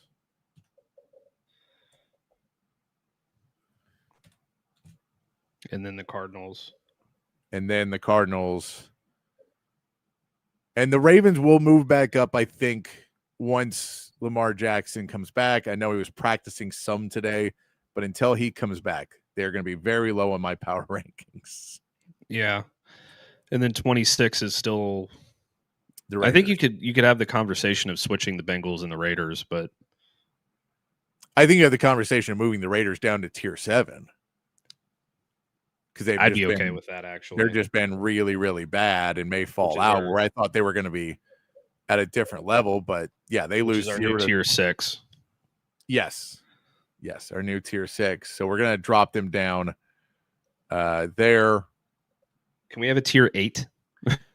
And yeah, so there's no tier 7, but now there's a tier 8. So yeah, so that puts us the Bengals at 26 because they do look better with Joe Flacco. Mm-hmm. The Raiders at 27, and then the Titans, Browns, Dolphins, Saints, and Jets. None of them are any better or worse. They're all just the same bad teams. Yeah. I get the Browns once Dolphins, but they're already ahead of the Dolphins. Once the Dolphins start Quinn Ewers, they're going to jump up to tier 3. So just be prepared for that. Just be prepared for that. Yeah, but I think that they're, I mean, now granted, technically we could say the Browns jump over the Titans if you really want to go there.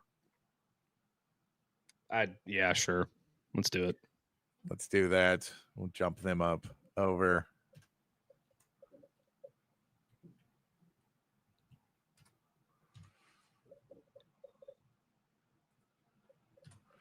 I mean, I would also be fine flip-flopping the Saints and the Dolphins, but yeah, but I don't. Again, Quinn Ewers played, so I'm going to leave them where they are because the Quinn Ewers start. The Quinn Ewers one, I mean, he looked. I mean, the 2-sack, but looked amazing. Probably future Hall of Famer. So the next Brock Purdy. The next Brock Purdy. Yeah, tier 6 will be the Bengals, Raiders, Browns, Titans, Dolphins, Saints, and Jets.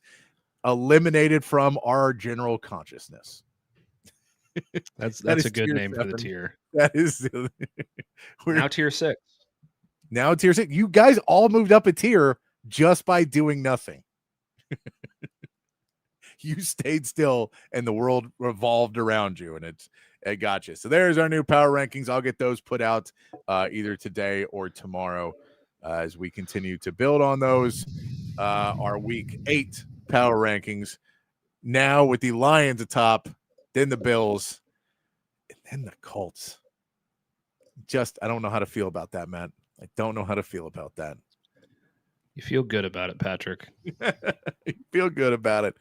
Let's get to the Jerry Jones hour just for hair of the dog. Not a ton to get into today on the Jerry Jones hour. We talked a little bit about yesterday that Max Crosby talk. That the report is that the Cowboys are having plenty of internal discussions about making trades, that they are very open to it. They continue to say, we're available. You know, if we find the right deal, we will be in on it. The Raiders have come out and said that they had a conversation with Max Crosby today, and they've told him he will not be moved before the deadline. How true that is or not, who knows?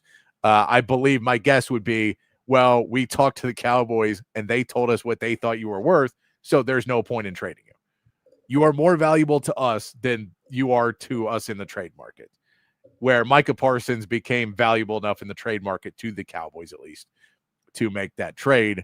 I don't think Max Crosby is necessarily in the 2 first, a Pro Bowler, which I get the Pro Bowler thing. I get, but he was technically a Pro Bowler and then, all that.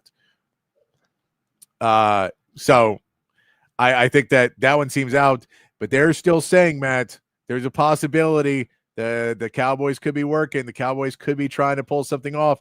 I think now the Cowboys will make a trade before the trade deadline. I do not think it'll be a blockbuster trade, but I think they will do something to say, look at what we did. So it will be like a trade for a guy who was good like 3 years ago, and they'll be like, look what we got. That feels like a very Jerry Jones move to me. Yeah, that's probably what I would expect. I wrote a story on Cowboys on SI today about the Cowboys trading for Logan Wilson, Yeah. the linebacker from Cincinnati, who would be a good pickup, and I think that he would help a lot more than an edge rusher would at this point because he can do more things.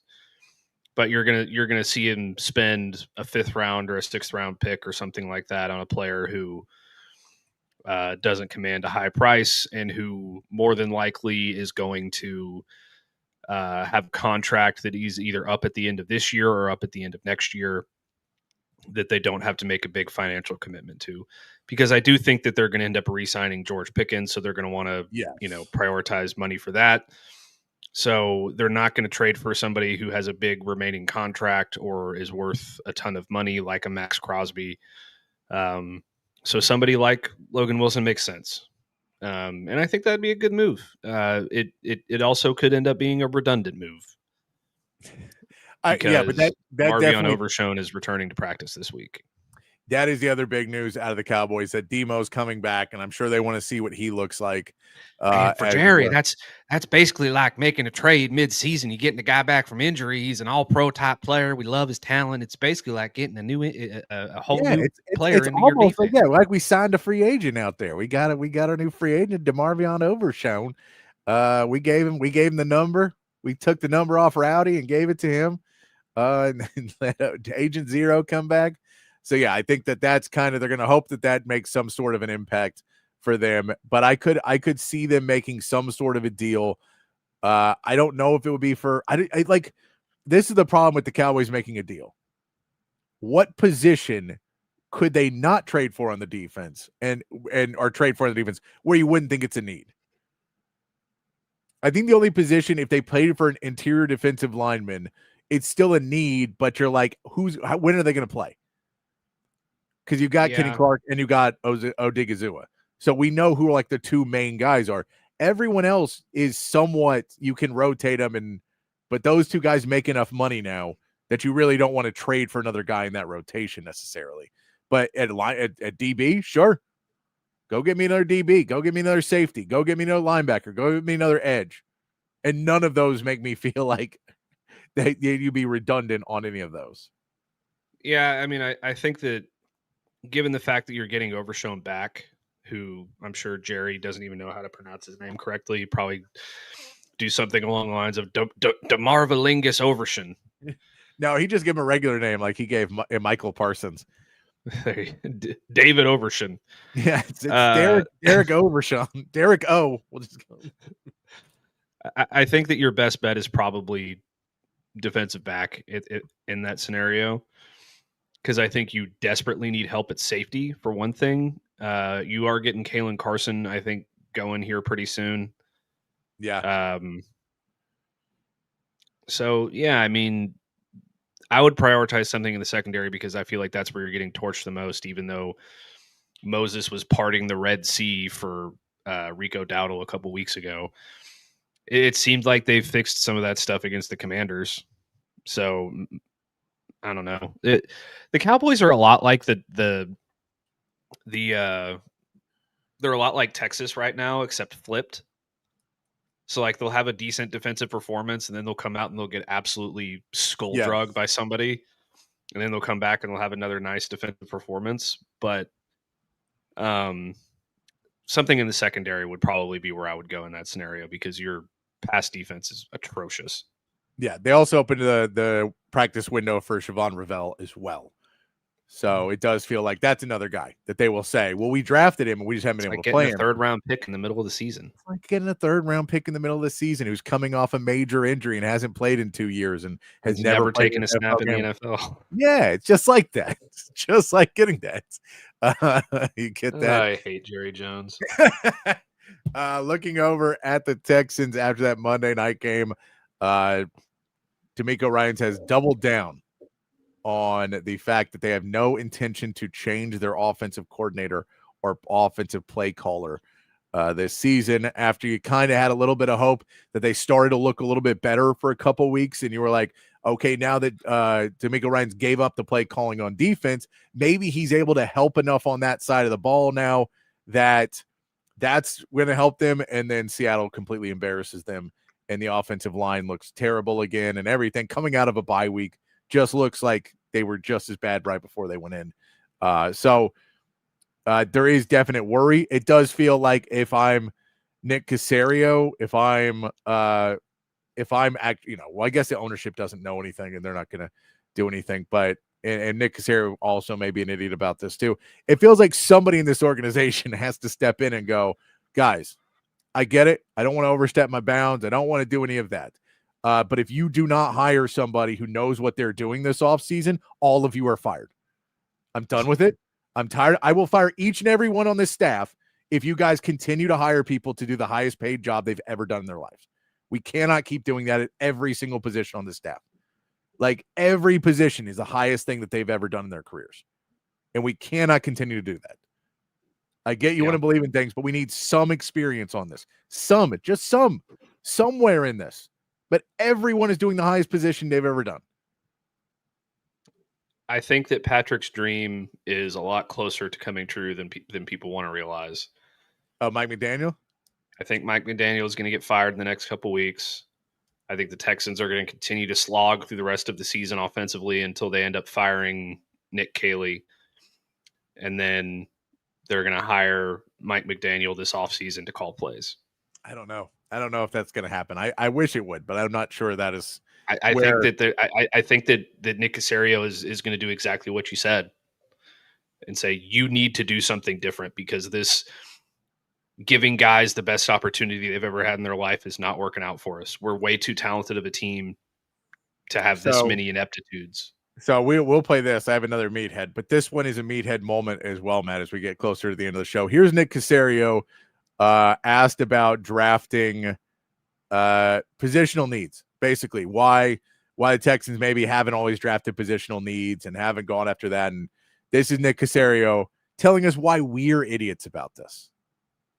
Said that we need good football players. It doesn't matter the position that they play. So get them in the building and sort it out. Like, we need good football players. That's what we need. Like, the whole perception of, you need this position, you need that position. I mean, that's made up. Like, we don't approach it that way. So it doesn't really matter. And I'd say today was another good example of follow the grades. I'd say we kept coming back to, well, here were our grades on this player.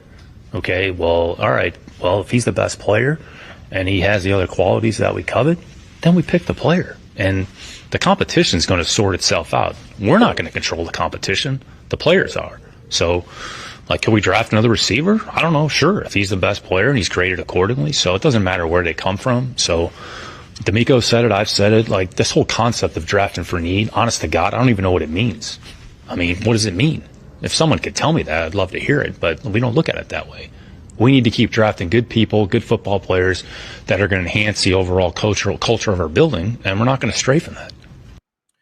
That was Nick Caserio during the draft and around draft time, that he doesn't even understand what positional needs are, which is blatantly obvious if you watch this offensive line play for more than 8 seconds. They don't understand what positional needs are.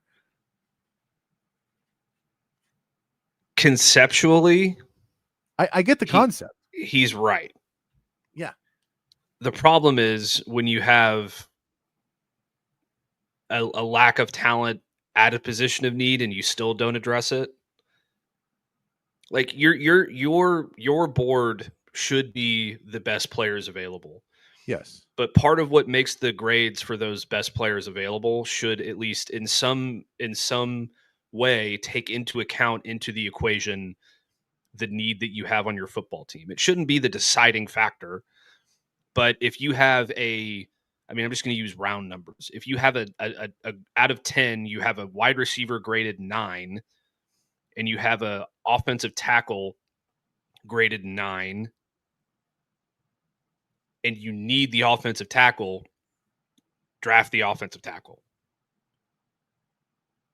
It's really not that difficult, and he's making it seem like everybody else is, like, he's the smartest guy in the room and everybody else is the dumbest person in the room. The reality is this is how every NFL team approaches their draft. Yes. The Texans just do it to an extreme degree, it seems like. Yes. And that has been a major problem. And it's, stop making everybody stop trying to tell everybody else they're the idiot when you've been failing the last 3 years with a shit ton of talent on your football team. Yeah, and that's the thing is you go, well, we just need to have good football players. And you're like, okay, but they play different positions.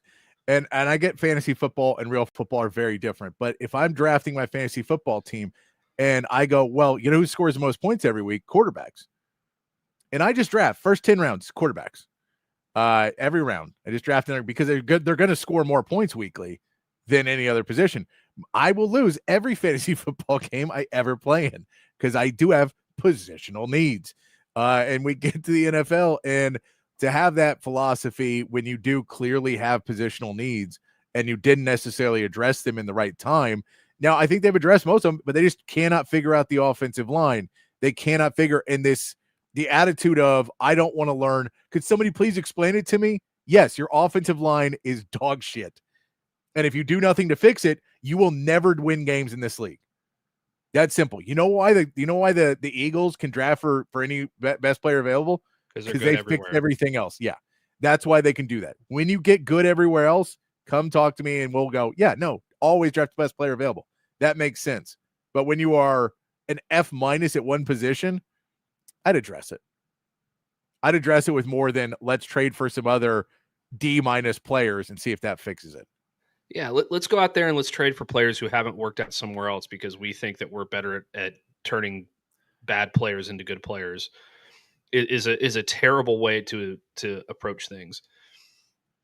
And I think that he's coming from a place in where he started his career in New England. They were good everywhere for the most part. Yeah. And that's where he got his philosophy because that's what they did. You don't have the same luxuries right now that they had. You have a positional group. Well, you really have a couple, but one main positional group that is so bad that is affecting the rest of the way that the rest of your offense is performing. You also need a running back really, really badly. And I mean, they drafted Woody Marks, and he's been okay. But yeah, they definitely needed some positions, and it didn't feel like they attacked them in the draft. It didn't feel like they necessarily went out and got the guys they needed, and they definitely didn't get the coaches they needed to build this team back up. But it's when you talk about where he comes from too, he also comes from a extremely stubborn, hard-headed coach who thinks he is smarter than everybody else in the room. Because Bill Belichick was that GM. Bill Belichick was the guy that was doing the draft work and everything else. So he learned that attitude from the best. The guy who knows how to torpedo his career by stubbornness, Bill Belichick. And torpedo his reputation because instead of saying the game is evolving, I was lucky to have Tom Brady. Let me continue to figure out ways to make this work. He goes, no, it worked when he was here. Why would it not work now? You go, oh, because Tom Brady was the greatest player possibly ever. And they goes, oh, no, but he wasn't, though. But Billy was. He was the reason you were winning. Your defense is really good, but he was the offensive coordinator. No, I hired an offensive coordinator. Didn't matter. That guy sucked everywhere he's went. So maybe let's stop doing that. So I think, there's a world where I think Caserio has really good ideas on some things and just really warped bad ideas on others. And I think the hiring guys is let's go get guys that are hungry. Let's go get coaches who want to come in here. Let's get coaches who want to go do that because I was not given the opportunity for too long and D'Amico wasn't given the opportunity. And we're going to be able to prove that. And you go, that's fine. That's great. You should also hire coaches who believe that teaching up young coaches because those guys will help you out a ton. Well, here's a really good example of that at the college level. Texas likes to hire younger assistants. Yes. I think that's fair to say, who are hungry and up and coming. I mean, great examples of that are Tashard Choice and Blake Gideon. But what they also do is they bring in analysts who are extremely experienced and know everything there is to know about football. Gary Patterson is a fantastic example of that. More recently, Neil Brown. They had the old Wisconsin coach for a while as well, whose name's escaping me right now. But you have to give them some help. You can't just give. It's like it's the same thing with roster construction. You can't just throw 5 rookies out onto the floor and compete in basketball and expect them to compete for an NBA championship. You have to put some veterans around them that can help lead them and point them in the right direction. Yeah, they're the ones that are making the bulk of the plays and the ones that are responsible for the heavy lifting, but they also need guys behind the scenes to help them along the way. Agreed. And it's the not Texans super are taking that approach. No, they're not.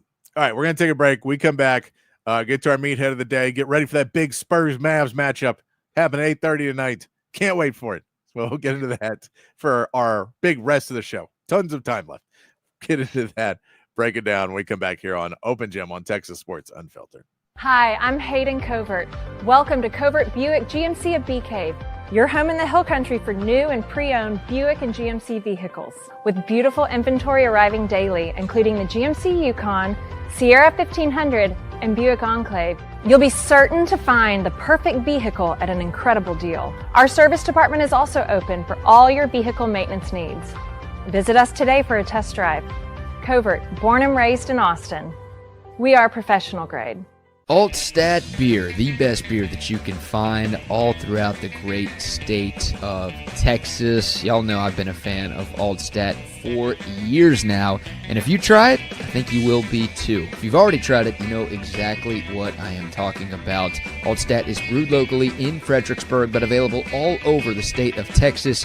So if you're tuned in Austin, San Antonio, Dallas, Houston, it does not matter. You can find Altstadt at a local grocery store or liquor store. They've got a bunch of different brews, something for every beer drinker out there. The Lager, the Kolsch, those are their 2 flagship beers, both award winners. They are fantastic. The Altstadt Light sacrifices on calories but does not sacrifice on the taste. They've got great pills, tons of great seasonals as well. I'm telling you, one sip and you won't go back to the other beers you've been drinking in the past. It is the official beer of BK. It should be the official beer of you as well. It's Altstadt Beer. No impurities, no regrets.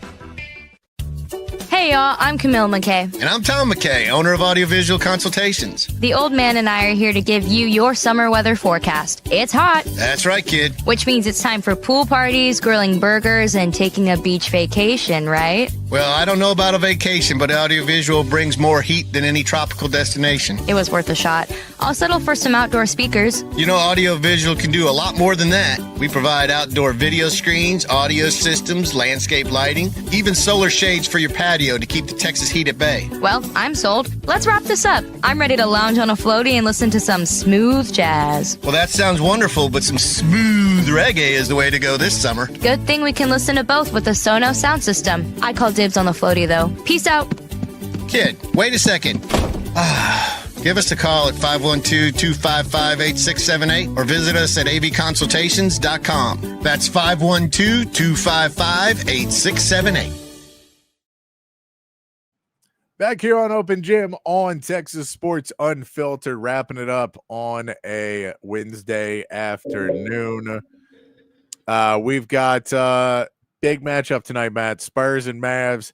Cooper Flag's NBA debut.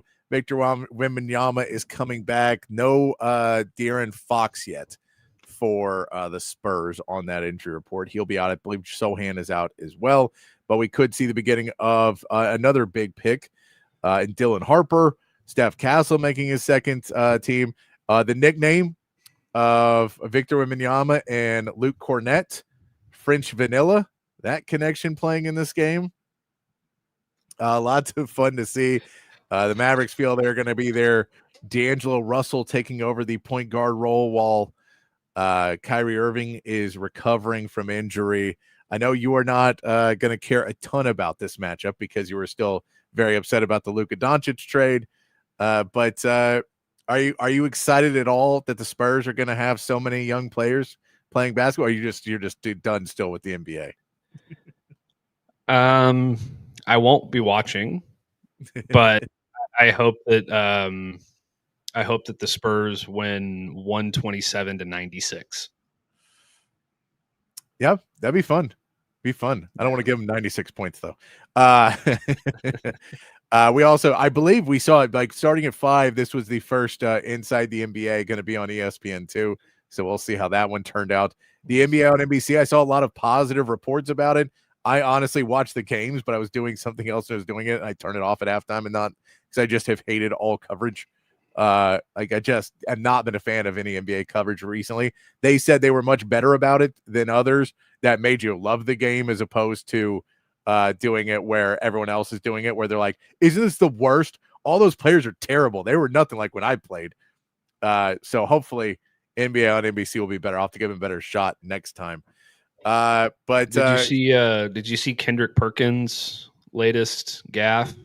No, what did he do?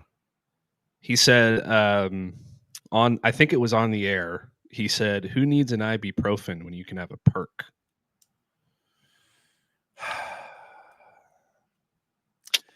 Sounds about right. About right. All right. Another gaffe on the air for our meathead of the day. Mad Dog, Chris Russo, unable to say names. Here is him getting completely roasted after trying to say the owner of the Jaguars' name. I know that Shaka Khan, the owner of the Jaguars. Shaka Khan? What's his first? Shaka Khan. Shaka Khan, whatever his name is. Shaka Khan. Mr. Khan, how's that? He wants to be, you like that, Steve? Shaka Khan, I love Shaka Khan. Oh my God. I love Shaka Khan. That's an all-time. You have no idea what you just done. What you just done. Oh. I can just go to number 3 now. Anyway, Jacksonville like. There's that's what ESPN has been it's gotten down to. But yeah, Shad Khan, the owner of the Jaguars. Shad Khan is how you say his name. And does not seem like Chris Russo knows how to say his name. And I guess, I don't know if that was a slip of he just couldn't get the name in right, or if he really was just like, I don't know if he actually knows who Shaka Khan is either, but it's a great poll. As bad as Skip Bayless was on that show for years and years and years and years, Chris Russo, is that his name? Mad Dog, yeah, Chris Russo. Yeah, Mad Dog. He is way worse. Yeah, he's a whole different level.